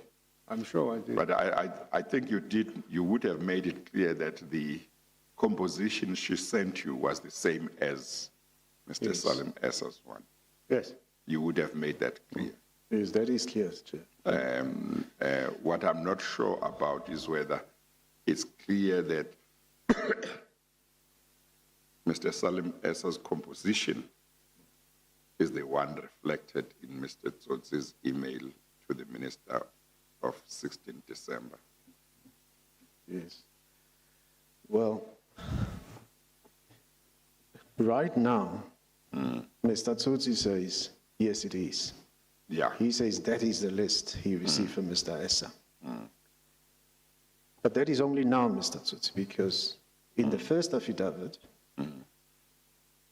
the message that one picks up from your affidavit is that what you received from Salim Essa, you didn't pass on to the minister. Instead, you sent your own and ignored Mr. Salim Essa's. That's the submission in the first affidavit. So then, if the minister says, the list you say you received from Salim Essa, I never saw it, she will be right in saying that because in the first affidavit you said you never passed it on to her. Yes. Yeah. But now, obviously, she has to respond, well, but is she going to know whether or not it's Salim Essa's list of the 16 December 2014? One will have to do a comparative analysis. But what is curious in the response by the minister, Chair, which is clear from Mr. Tsotsi's version, is that there was an exchange of emails. I sent my list to the minister. The minister doesn't seem to answer that part. In fact, she's saying it's strange that Mr. Tsotsi would have relied on somebody else's list and not created his own list. And doesn't say whether or not she received the list from Mr. Tsotsi. She seemed to indicate that she didn't. Mr. Tsotsi, let's see, Mr. Tsotsi never specified at any stage the composition of this list, which is supposedly Salim Esa's list, nor did he ever indicate what his own drawn-up list looked like. But that, obviously, there's an email where you sent your revised list. Yes, Chair, if the more I look at this email that I sent to her, the more it seems to me that there is a suggestion that I was priming the minister that I would make some changes. There's a suggestion that I was priming the minister that I would be making some changes in this composition. So I just think that it's a pity that there isn't that communication, which I subsequently sent to her. On the issue of ignoring, I think my original affidavit was really dealing with the idea of ignoring the content of what Mr. Esa had sent me, knowing that I would be infusing my own content in terms of the composition. I think that's what was living in my mind at the time I wrote the affidavit, because I was saying to myself, I'm not going to bother with this guy's submission, I'm going to do my own submission. Yes, so that I think that is, I'm now trying to interpret what I think what was in my mind at the time. So yes, it does not reflect the fact that I did send his. Yeah, but you version, see, what we do know now, because you have said you did send Mr. Salim Esa's composition to the minister, is that you did not ignore it. That's correct. You see? Yeah. So saying you ignored it was incorrect. Yes. Even if you knew you were going to send your own later, by sending it to the minister, you were not ignoring it. Yes. You see? So that part of your previous affidavit, where you may have said you ignored it, could not be correct. Well, I see that in paragraph 40 of the minister's affidavit, she does say she rejects Mr. Tsotsi's accusations, that's 40.1, 40.2. Yes. In particular, I reject the accusation that I was in collusion with the Guptas or any other person in executing my duties as a minister. She puts was in collusion in quotation marks.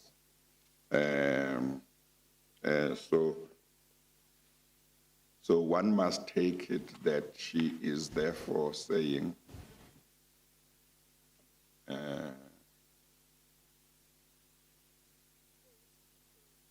unless she would be able to explain how come she came up with exactly the same composition that Mr. Salim Esa came up with, unless she could explain that it would appear that they may have been working together, unless Mr. Tsotsi, you are wrong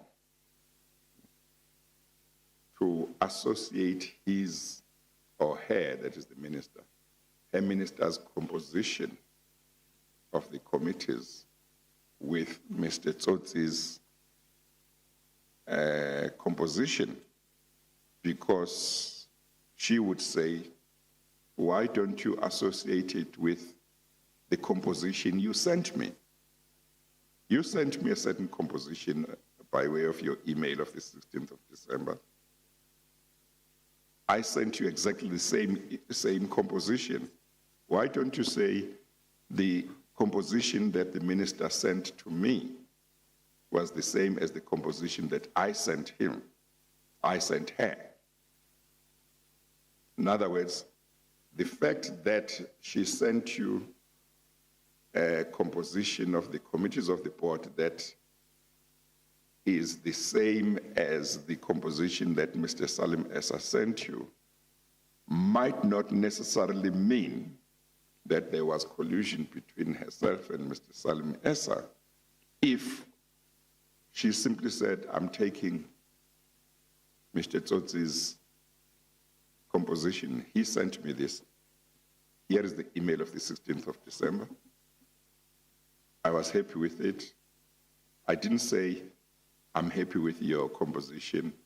I did send him a new document, but it was exactly the same. Well, what would you say to that? Like I said, Chair, she had two To what? compositions that I sent her. Oh, That's what I said earlier, and oh, I didn't hear that. She sent you two compositions at different times. No. Or on the same time. No, Chair. After I had sent her what I had received from Salim Essa, as is, The composition. The composition. I subsequently sent her my own that I had Before the 26th of January. before the 26th, yes. Yes. Then she responded to say the composition that she accepts is the one that I first sent her, which was the one I had received from Salim Issa, as is. Yes. But that's the question I'm putting to you. She would say, Mr. Tsotsi, why don't you say to the commission, I sent you a composition of the committees of the board that was the same as the one you sent me. Why do you say, I sent you the composition of the board committees that was the same as SalimEssa's one? Because you don't know whether Salim Essa communicated with me, but you do know the composition you sent me on the 16th of December. Why are you not saying the minister sent me a composition of the committees of the board that was the same as the one I had sent to her? You want to paint her as cooperating with Salim Essa in circumstances where there is a document from you to her which has this composition, and in that email you didn't say to her, I got this composition from somebody else. You represented it as your own one. So what do you say to that? She may have reason to say so, Chair, because she doesn't know that I received, she hasn't got proof that I received and the composition from Salim Essa, which I then passed on to her. She doesn't have the benefit of that information. Yes. Unfortunately, I did not indicate to her that that is the case in the email that I sent her. Would you then not agree, therefore, that you are being unfair to her to say she sent you a composition of the board committees that was the same as Salim Essa's, therefore creating the impression that she had worked together with Salim Essa in circumstances where, one, you don't know whether she had ever seen SalimEssa's email or composition as coming from Salim Essa, but you know that she had seen yours. Chairman, it would not make, that might have been the case had it not been for the fact that she called me to her residence, whereupon I found her sitting with Tony Gupta and Salim Essa. Yes. And then she said to me that the version of the composition of the board subcommittees is what she had sent me. That is the version that she accepts. So your answer is, on the face of it, she may be right if she says,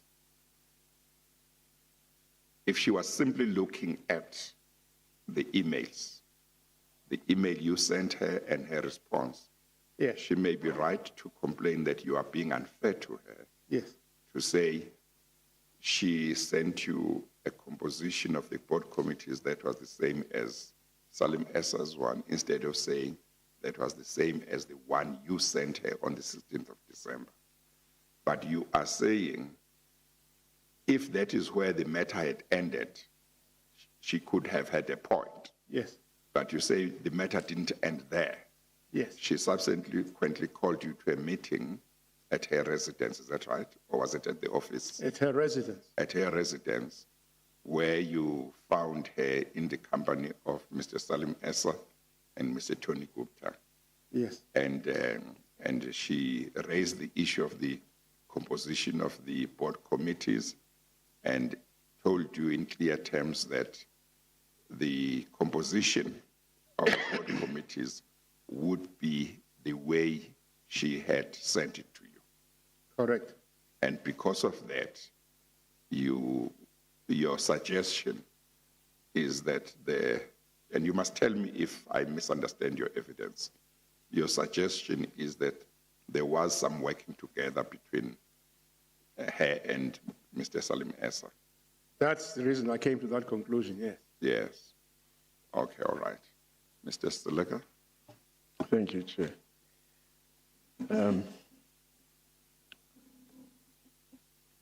Yes, Chair, I think the point may have been exhausted now. Yeah. I could move on to another You aspect. can move on to something else. Yeah. Of course, I prevented you earlier on when you wanted to deal with her version about the meeting. Yes. So I think you must deal with that. What does she say about the meeting where Mr. Tsotsi says she insisted that the composition of the board committees would be as she had sent them to him? Yeah, she doesn't say much. Mr. Tsotsi, that's on page 445, 445, paragraph 58. Where the minister says, I persist in denying that A, Mr. Tony Gupta and A, Mr. Salim Essa, whether together or individually, visited my official residence in Pretoria.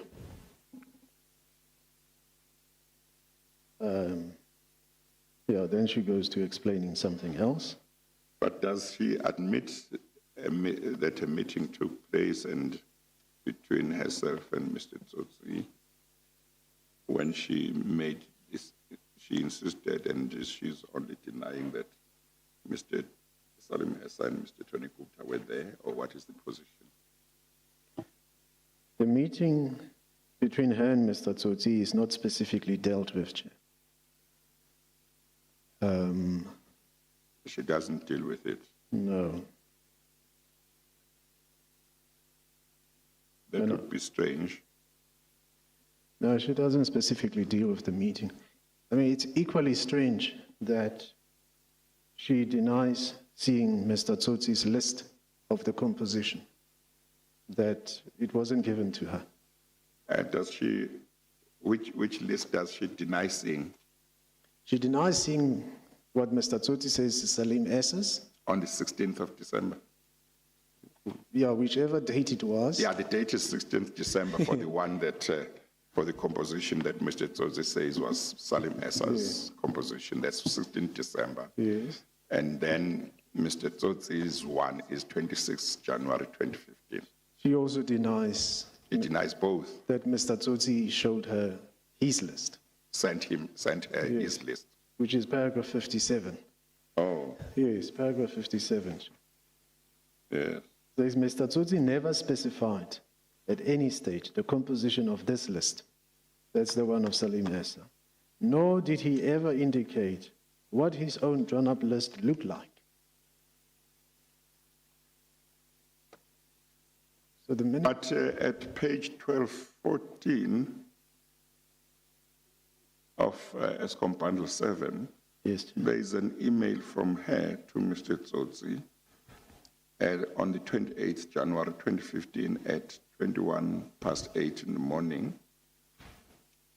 No, I'm sorry. Yeah, in the morning. yes, And the subject is deployment of non-executive board members to board committees. Now, 2 days before, on the 26th of January, Mr. Tsotsi had sent her what he regards as his composition. correct. So she says in that email, "Dear Mr. Tsotsi, thank you for the email below regarding the composition of board committees." Yes, And I don't know whether the email below is the email below from Mr. Tsotsi is I think the one at page 1215 of Eskom Bundle 7, correct. sent on the 26th January 2015 at 13:52. Yes, And we read that earlier on, starting with Dear Minister, it's sent to Lynn Brown 5@me.com. correct. And that's the composition. So there is an email where that appears to respond to Mr. Tsotsi's composition, Correct. at least as far as that one is concerned. Yes, That there might not be an email from her, I'm not sure, that relates to the one of the 16th of December, but there seems to be a response to this one. And she says in that email at 1214, page 1214, given that this is a newly appointed board, it is my responsibility as shareholder representative to formally consider the composition of the committees. I would therefore appreciate it if the composition of board committees is submitted under formal cover letter with the following supporting information. So it seems that Mr. Tsotsi had sent the proposed composition of committees yes, in a manner that she didn't regard as the right one.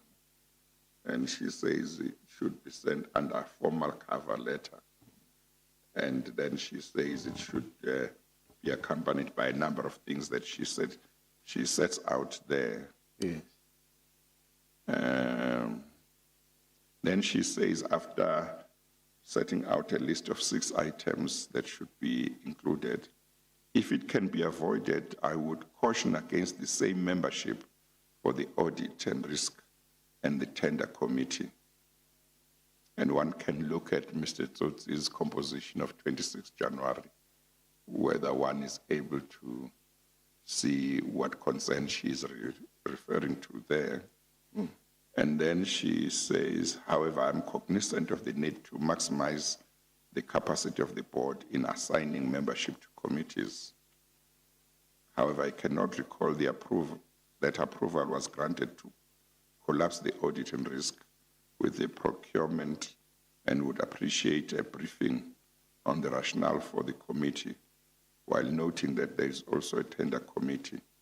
It would be appreciated if you can provide the formal submissions by Friday, 30 January 2015.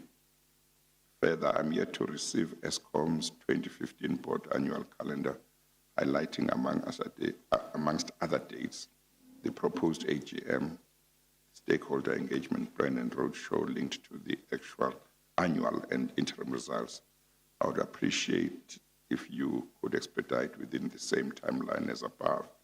Those paragraphs of her email seem to suggest that she had seen a composition of the committees from either the chairperson or the board or both, and she was commenting as to what she was making certain observations based on those. Chair, can I Yes. just comment? On here on page 445 of bundle 7. What page? 445, 445. yes, Yeah. item 57. In fact, Yes. item 56 and 57.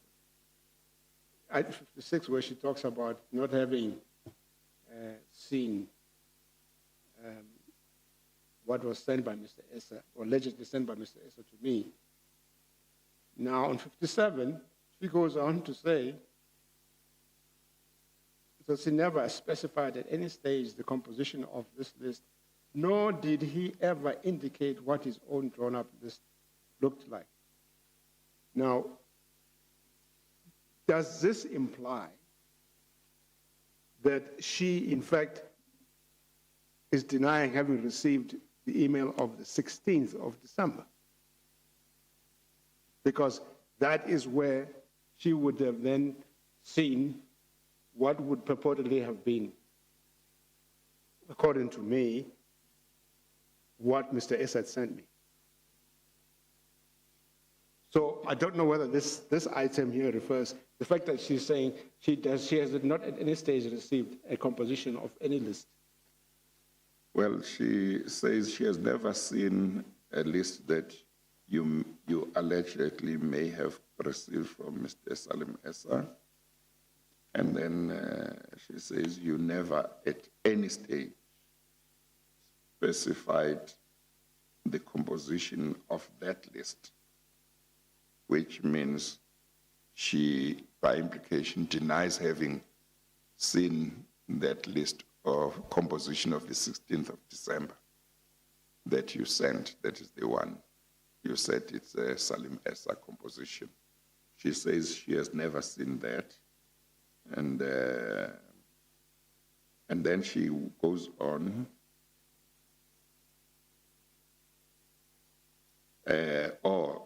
She didn't see that one of Salim Essa. Yes. And then she says, nor did you ever indicate or drawn up your own that you sent to her. Yes. That's what she says. So she denies both, Mr. Tsotsi. Yeah. She seems to deny both, but the email that I've just read is there. Yeah, she has to deal with that. Yeah, she would have to explain how she reconciles that version with her email to you that I just read earlier. Yes, continue. Thank you, Chair. Chairman Junior has done a table, a comparative table to show the commonalities and differences between the two lists. Mm-hmm.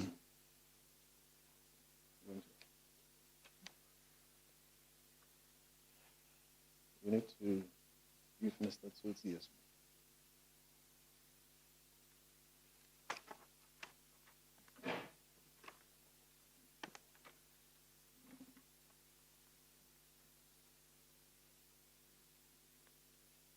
While you are looking at that, Mr. Tsotsi, I note that in your email to Ms. Lynn Brown, in your email of 26 January 2015, which you sent at 13:52, after saying, "Dear Minister," you say, "Please find the revised board subcommittee deployment as follows," which suggests that you write on a basis that suggests she is aware of a previous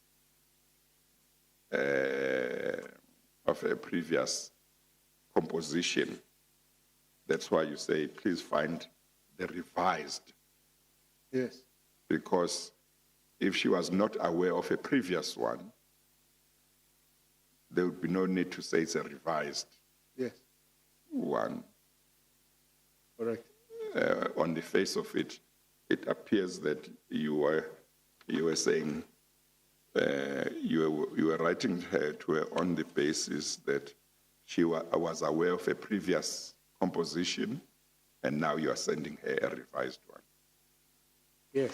And in her email, that seems to be a response to that email. She doesn't say, what are you talking about saying it's revised? I've never received any previous composition of board committees.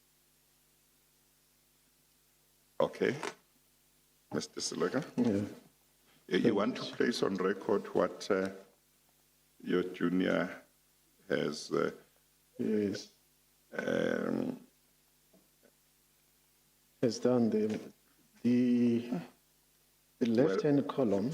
Well, the way to, I think you can just say that these appear to be the differences, and Mr. Tsotsi can confirm if that is so, either now or if not, he can take this away and do a supplementary affidavit where he says, I've now had a chance to examine this, and I agree that this reflects the differences between the different compositions. I think the latter. Mr. Tsotsi, would you prefer the latter, or would you feel ready to confirm whether Mr. Selega's Jr. got it right in terms of the differences? Chair, I think we can deal with it as is. Okay. From what the work that From what you can see. what I have before me, yes. Yes. Okay. Mr. Selega, go ahead. And if subsequently he thinks there is a mistake, he can send a supplementary affidavit. But if he thinks there is no mistake, then he doesn't have to send a supplementary. Yes. Thank you, Chair. So Mr. Tsotsi, you will have to have 7B, Eskom bundle 7B in front of you, page 1213, where the emails are. I'm sorry, I note that, and this question is really for your junior, Yes. column 1 at the top,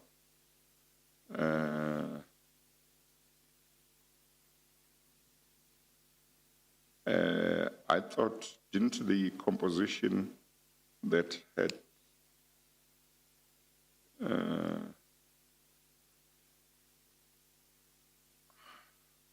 didn't the composition of the 16th of December reflect who the chairperson of the Audit and Risk Committee was going to be? Yes, it does. Yeah, you see, this one doesn't. Yes, no, it does, Chair. And the one of 26 January that she has put up also doesn't, and yet we know that Mr. Tsotsi did indicate. So I don't think this is correct. So I don't think it's correct. Did you pick up what I'm talking about, Mr. Tsotsi? The second one I picked up, I didn't pick up the first one. Sorry? I picked up the second point you made about Oh, the first one was, if you look at this document, you have got 16 December 2014 there. Yes. If you look at that committee there is no indication of who the chairperson was going to be. I take it that that first line relates to the Audit and Risk Committee. So it doesn't indicate actually also on the one under 26 January 2015, it doesn't indicate who was going to be the chairperson,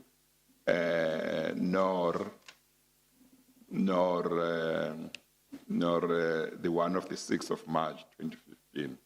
So I'm saying it doesn't reflect the composition as you had indicated in the two emails, the one being the one of the 16th of December, because I believe that you indicated who the chairperson of the Audit and Risk Committee was supposed to be there. And in in your email of 26 January 2015, I believe you had also indicated who the chairperson of the Audit and Risk Committee was supposed to be. But this document doesn't reflect that. So those were the 2 points I was making. Okay. And in the light of that, I was saying, let's not deal with it. Let it get proper attention. And maybe you might have to just do a supplementary affidavit and confirm. But Mr. Silega will need to get a chance to double check that the document is correct. Thank you, Chair. No problem. Right. Yeah, okay, all right. So you'll be given another one, so that one can be thrown away. You'll be given another one once there's a correct one. Thank you, Chair. I think that opens the door for us to move on. Yes. I've got 30 minutes, Mr. Tsotsi.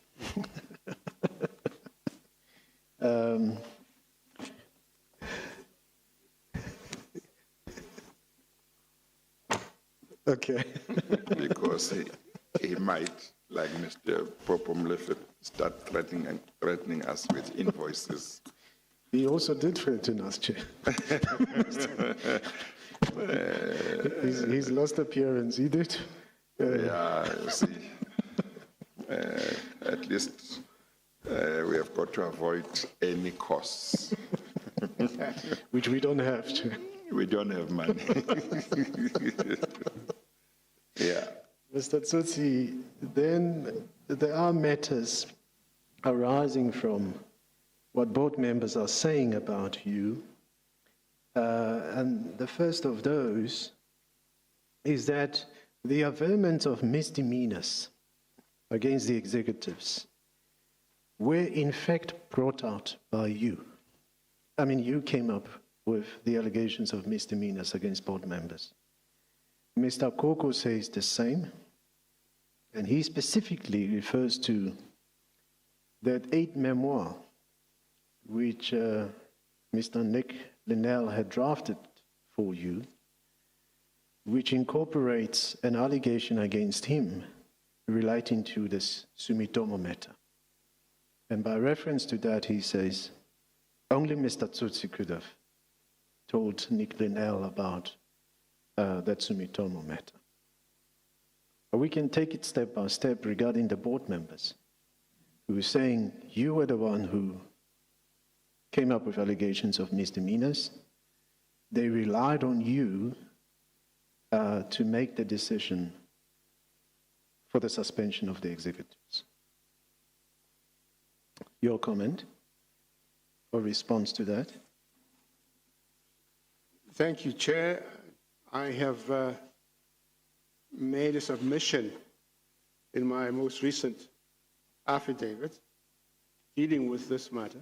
Yeah, you can repeat what Yes. you say. Just as soon as I can find it. Oh, I Yes. can give you the page reference. Yes, I've got it now, Chair. Okay. Page 1222.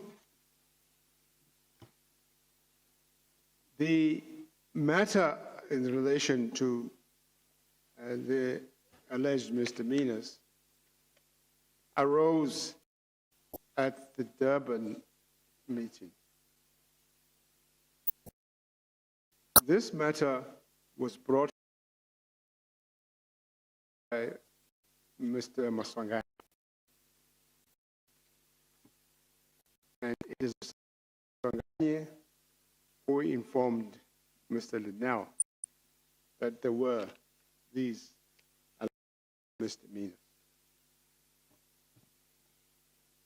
And Sorry, Chair. Sorry, the page reference is 1230. It's actually 1230. Mr. I'm sorry. So it's, yeah. Second sub, which is 0.3.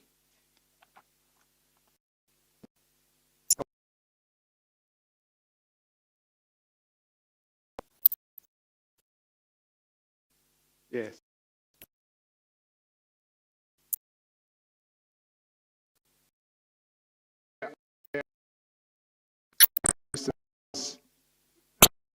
To the parliamentary portfolio where he states exactly that Mr. provided the information about the alleged wrongdoing. So that, I think, is the first point to be made, and that information was not provided by me to Mr. Linnell. I think I think you need to deal in connection with that point with the allegation that,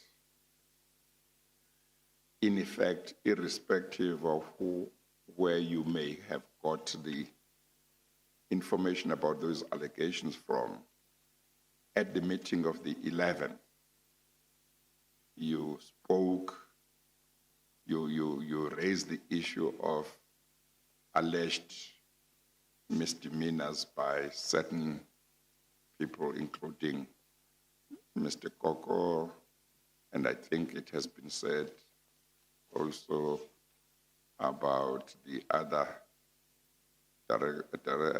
executives, I think Ms. Mulefe, I'm not sure. Yes. Yeah, and, Yes. And somebody else, Marokane, I'm not sure. But Yes.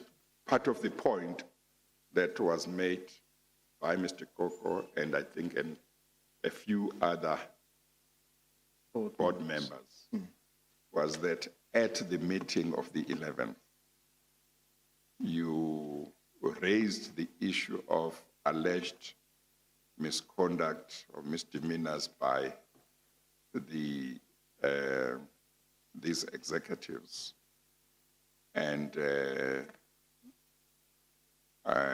yeah, what do you say about that? Even if they had emanated from somebody else. Chairman, what happened at that meeting on the 11th was that Mr. Linnell had circulated the aid memoir. So board members had this document in their hands. And it is there that he dealt with the alleged misdemeanors in that document. So the board members were wanting to know, what are these all about? What is going on here? That is the context under which I then talked about these issues, indicating to them that there were these allegations about the board members.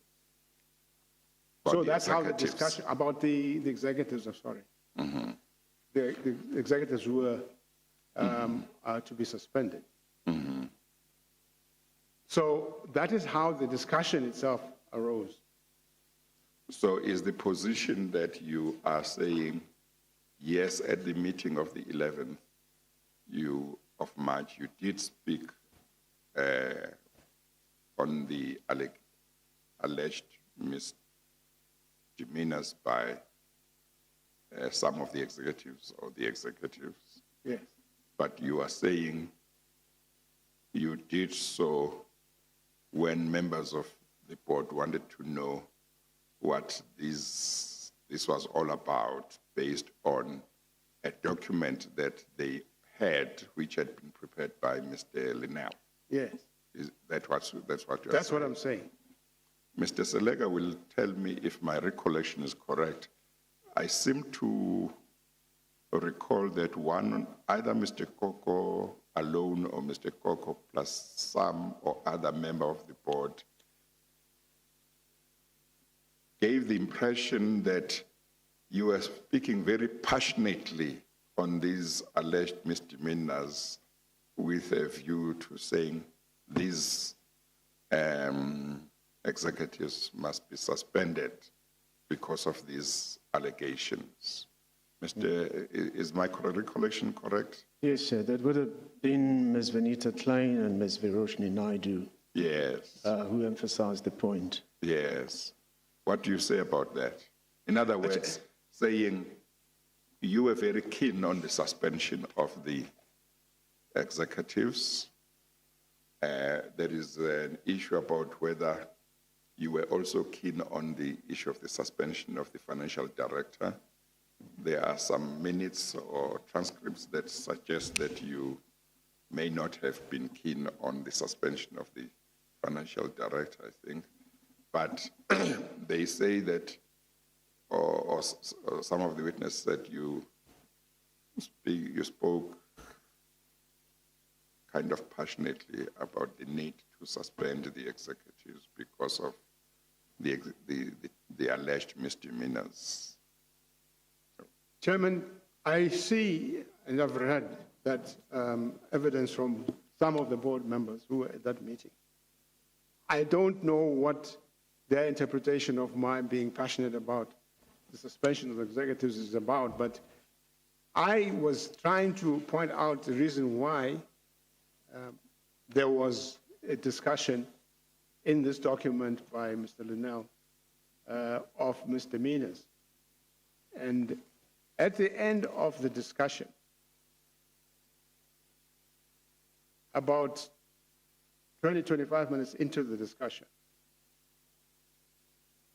I then summarized what I understood to have been the thrust of what we were discussing. And in my summary, I indicated very clearly that the discussion is not about suspending executives because of misdemeanor.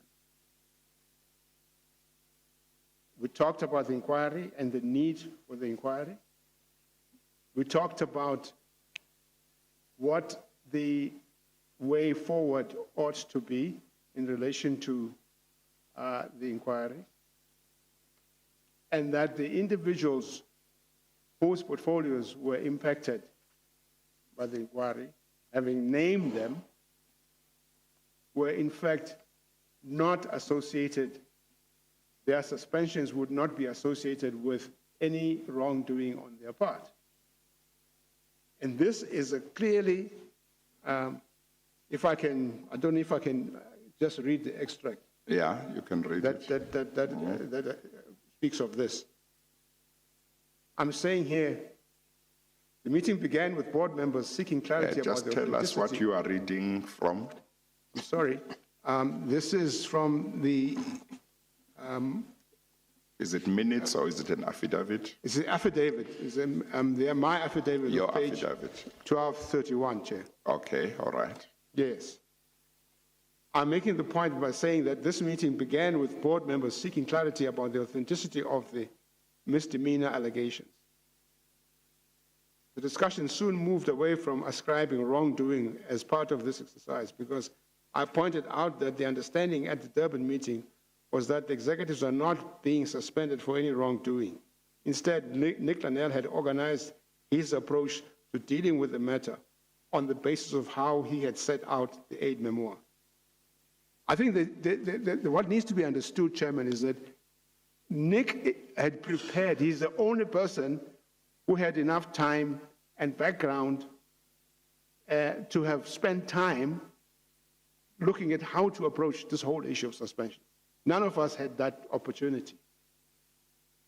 So I think he framed the whole thinking around the issue of the inquiry and what to do with the people whose portfolios are impacted on a certain approach. And his approach had to do with there needs to be some rationale why these people should be removed. Now, the discussion in the board dispensed with that rationale because that is not what the board had intended. And that is not what was the understanding from the meeting in Cape Town. So I now read... Durban. The meeting in Durban, not Cape Town. I'm sorry, in Durban, yes. And then I go on to say, Chairman, as part of that meeting, as the meeting progressed, I decided that I should bring clarity as to what this whole exercise is about, as follows, and I'm quoting what I said in the meeting. Yeah. Okay, so my understanding is quite clear. First of all, this exercise is to be termed an inquiry into the status quo of Eskom, right? Number one. Number two, this inquiry, for it to be effective, requires us to ask specific executives to take forced leave, or whatever you call it, to be removed from the situation. This is not an investigation into individuals or wrongdoing by individuals. So that the media has to get right. It is the status quo of Eskom because there are definitely situations that one has to look into. What is actually happening in the organization, and what we are asking that this be done by non-Eskom entities, an independent inquiry, right. And then we are then saying that the specific executives who are directly involved here would be Group Capital Executive, Group Commercial Executive, and the Chief Executive.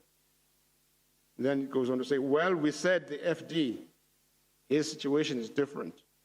It's not, and then that's when somebody else comes in. Yeah, okay. So in essence, what I'm saying, Chairman, is that You're saying you spoke about the alleged misdemeanors of certain executives, but you were just speaking to clarify what Mr. Linnell's document was saying, because board members wanted to know what this was about. precisely. But you say later in the meeting you made it clear that the suspensions were not to be based on alleged misdemeanors. Yes. And you have just quoted the relevant part in your affidavit. That's what you are saying. That's what I'm saying, Chairman. Okay. Mr. Silega? Yeah. But then, what do you say to Mr. Koko's allegation that to the extent that the aid memoir included the Sumitomo matter, that could only have come from you? That is not correct, Chairman. Once again... Sorry, Mr. Tsotsi, and let me add so that you can deal with Yes. it. And by the way, he's referencing to that aspect, is to say that you have always wanted, at least in the lead up to the 11th of March, wanted him to be suspended for that reason. Okay. Chairman, let me just paint the picture in terms of what actually happened. At the Durban meeting, there was no substantive discussion about the merits or otherwise of doing this inquiry, nor was there any discussion as to the merits or otherwise of choosing which areas inquiry should be looked into. The reason is quite simple, and that is that nobody there knew enough about the Eskom's business to be able to engage in that discussion. So that would not have been possible, highly improbable. But more importantly for me, the fact that names and portfolios of people who were to be suspended were mentioned without any reference to anything other than the fact that there was a technical problem with Eskom and that there was a financial crunch in the organization, could only have meant, and on reflection, that there was an intent to have certain people suspended. And this, to me, was why I was taken aback and I was objecting to the idea that this should happen. Because it had no merit whatsoever in terms of what one would have expected. There was no discussion at all about misdemeanors in that meeting. There was no discussion whatsoever in relation to that. And secondly... Is that the meeting of the 9th of March? Excuse me? 8th of March. Oh, the meeting of the... On the meeting of the 8th of March. Okay. So what I'm seeing Mr. Machela doing is Mr. Koko. Mr. Koko doing, yes, is he's insinuating that there was some value judgment that occurred in terms of which areas of the business should be looked into, which then would give me the opportunity, as he is alleging, to be able to say, no, I think also this area of the business needs to be looked into because of whatever evaluation I would have proposed or that would have been discussed in the meeting. And I'm saying names just came up.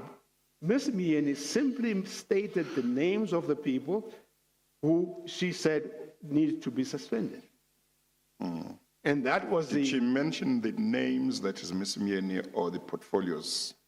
She mentioned the names of the people. Yes. She did not mention the portfolios. Okay. The portfolios were then mentioned by me because I was the one who knew the portfolios. Okay. She simply mentioned the names. Okay. Yes. Okay. Now, did the meeting in Durban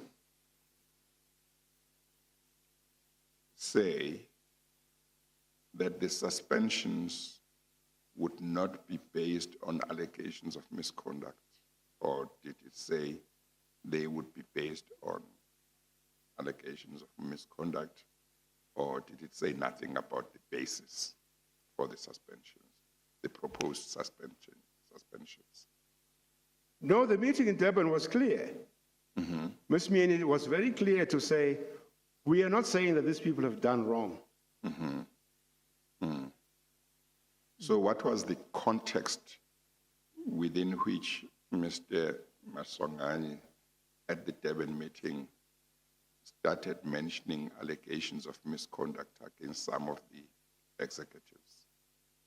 Mr. Masonganya did not mention allegations of Oh, misconduct. I thought you said in your affidavit and in your evidence, he was the one who, from whom Mr. Linnell got information about alleged misdemeanors of certain executives. That is correct, Chairman. But that issue was not raised in the meeting as a substantive issue of discussion. In fact,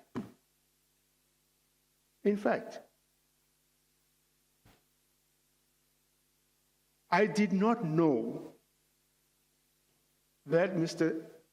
Masongani had stated the issue of misdemeanors to Mr. Linnell until I saw Mr. Linnell's document, which incidentally he produced on the morning of the series of meetings that we had.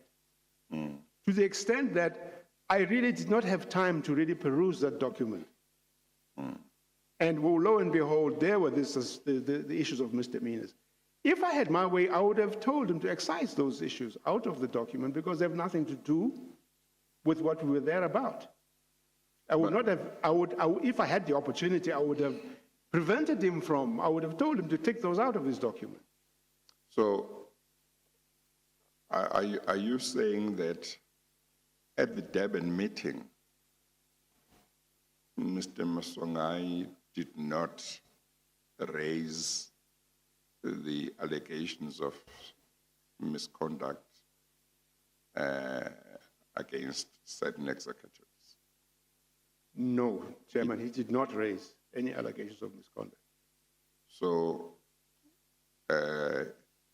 why then, or what's the context within which you say in your affidavit, because I think you say so, when you seek to say the allegations of misdemeanors by the executives didn't come from you, they came from Mr. Masongai. I thought that you say they came from Mr. Masongai at the Durban meeting.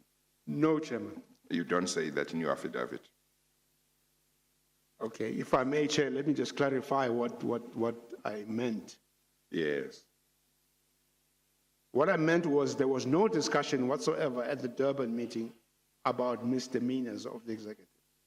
Yeah. Instead, what Ms. Mieni said was that we can handle the fallout about the suspensions of the executives by simply saying that all we're doing is asking them to step aside so they don't interfere, and that they have not done anything wrong. There's nothing wrong that they have done.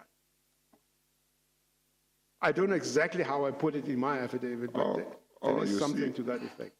You see, in your affidavit, at paragraph 5, at page 1230 of Eskom Bundle 7, you quote Mr. Linnell. In your affidavit, you say, in his affidavit, that is the matter of the alleged misdemeanors, that's the heading in your affidavit. Then you say, in his affidavit to the Parliamentary Portfolio Committee on Public Enterprises, Mr. Nick Linnell states in bundle U17-AZT-149, paragraph 16, and then you quote him.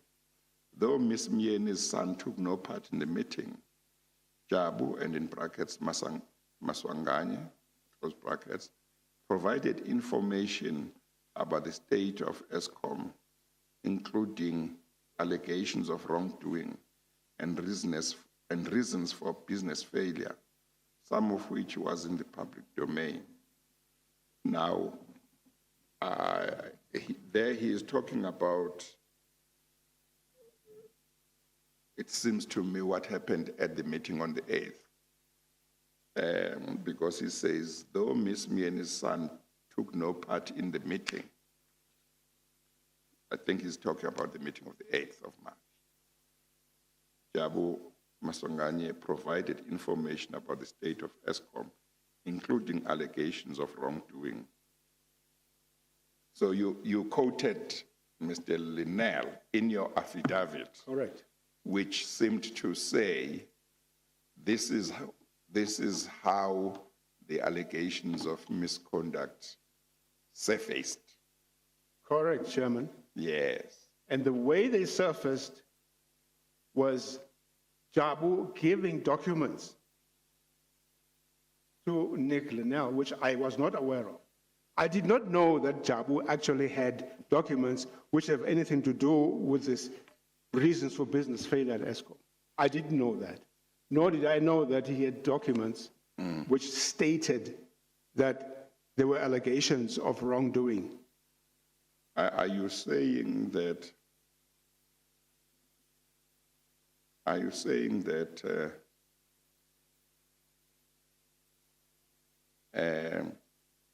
Mr. Maswangai, according to Mr. Linnell, or are you saying that the provision of this information by Mr. Maswangai, according to Mr. Linnell, did not happen at the meeting publicly? In other words, are you suggesting that he might have given Mr. Linnell this information without the information being discussed at the meeting?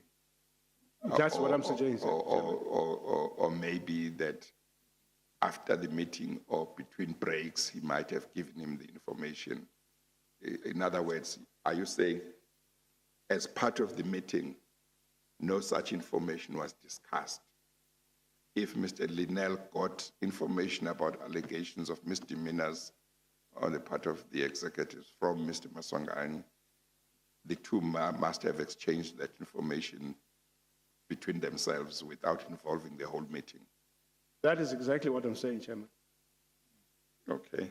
Yes. Mr. Selek. Yes. Yeah. Well, we have taken much longer than I thought, but I think nevertheless matters are getting clarified that needed to be clarified. Indeed, Chair. Of course, the other witness, I'm sure she won't mind if we start later than 2 o'clock. She will appreciate that, Chair. Eh?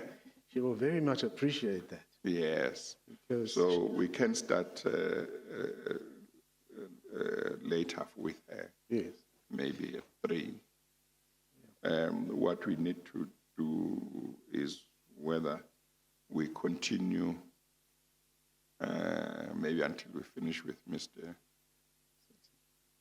Tsotsi anytime between now and 2 and then take the lunch break, or whether we should take the lunch break now and then come back and continue. What is your assessment? I know with my intervention, you can't be sure how long we'll take what, but what's your assessment of how much? About 40 minutes. About 40 minutes. 40 minutes, yes. Okay. Maybe let's take the lunch break and then come back. Chair, sorry, Chair, I'm interrupting. I wanted the Chair to read directly from Mr. Linnell's affidavit before we take the lunch adjournment. Yes. Because that will help you understand what Mr. Linnell himself is actually saying. Do you want to read that into the record? Yes. The relevant part? That's, yes, Chair.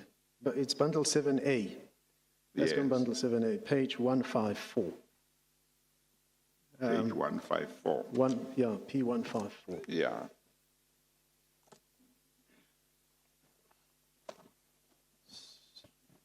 So, okay, let me. Yes. Yeah, at the top of the page. It says, I attended a meeting in Durban, Sunday, 8 March 2015. When I arrived at the presidency, Mr. Tsotsi and Dudu Myeni were there. In attendance was also Ms. Myeni's son. 16 says, which is what is quoted in Mr. Tsotsi's affidavit. While Ms. Myeni's son played no active role in the meeting, Jabu provided information about the state of Eskom, including allegations of wrongdoing, and reasons for business failure, some of which was in the public domain. And then he says, to the best of my recollection, Jabu had a number of documents that dealt with alleged events at Eskom. These were largely from unidentified sources and unverified content.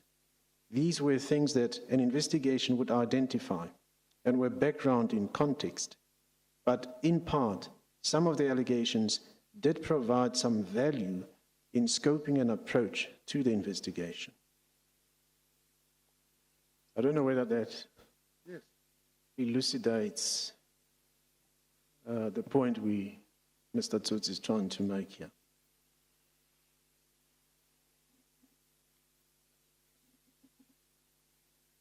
On page 153. I'm trying to understand whether there is any particular point that Mr. Linnell makes about this, other than that he got the information or document from Mr. Maswangai. Whether it clarifies whether he got it at the meeting in Durban or subsequently. I think it is at the meeting. Yeah. I think the information is exchanged at the meeting.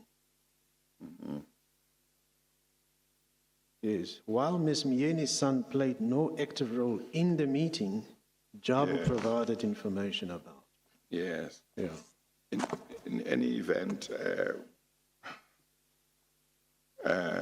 whether they were discussed or not discussed at the meeting, the allegations, what Mr. Tsotsi says is that ultimately the meeting in Durban was clear that the suspensions were not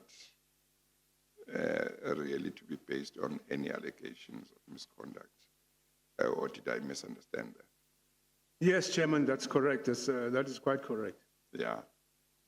Okay, all right. Okay, let's take the lunch adjournment and then we'll continue at 2. Thank you. We adjourn.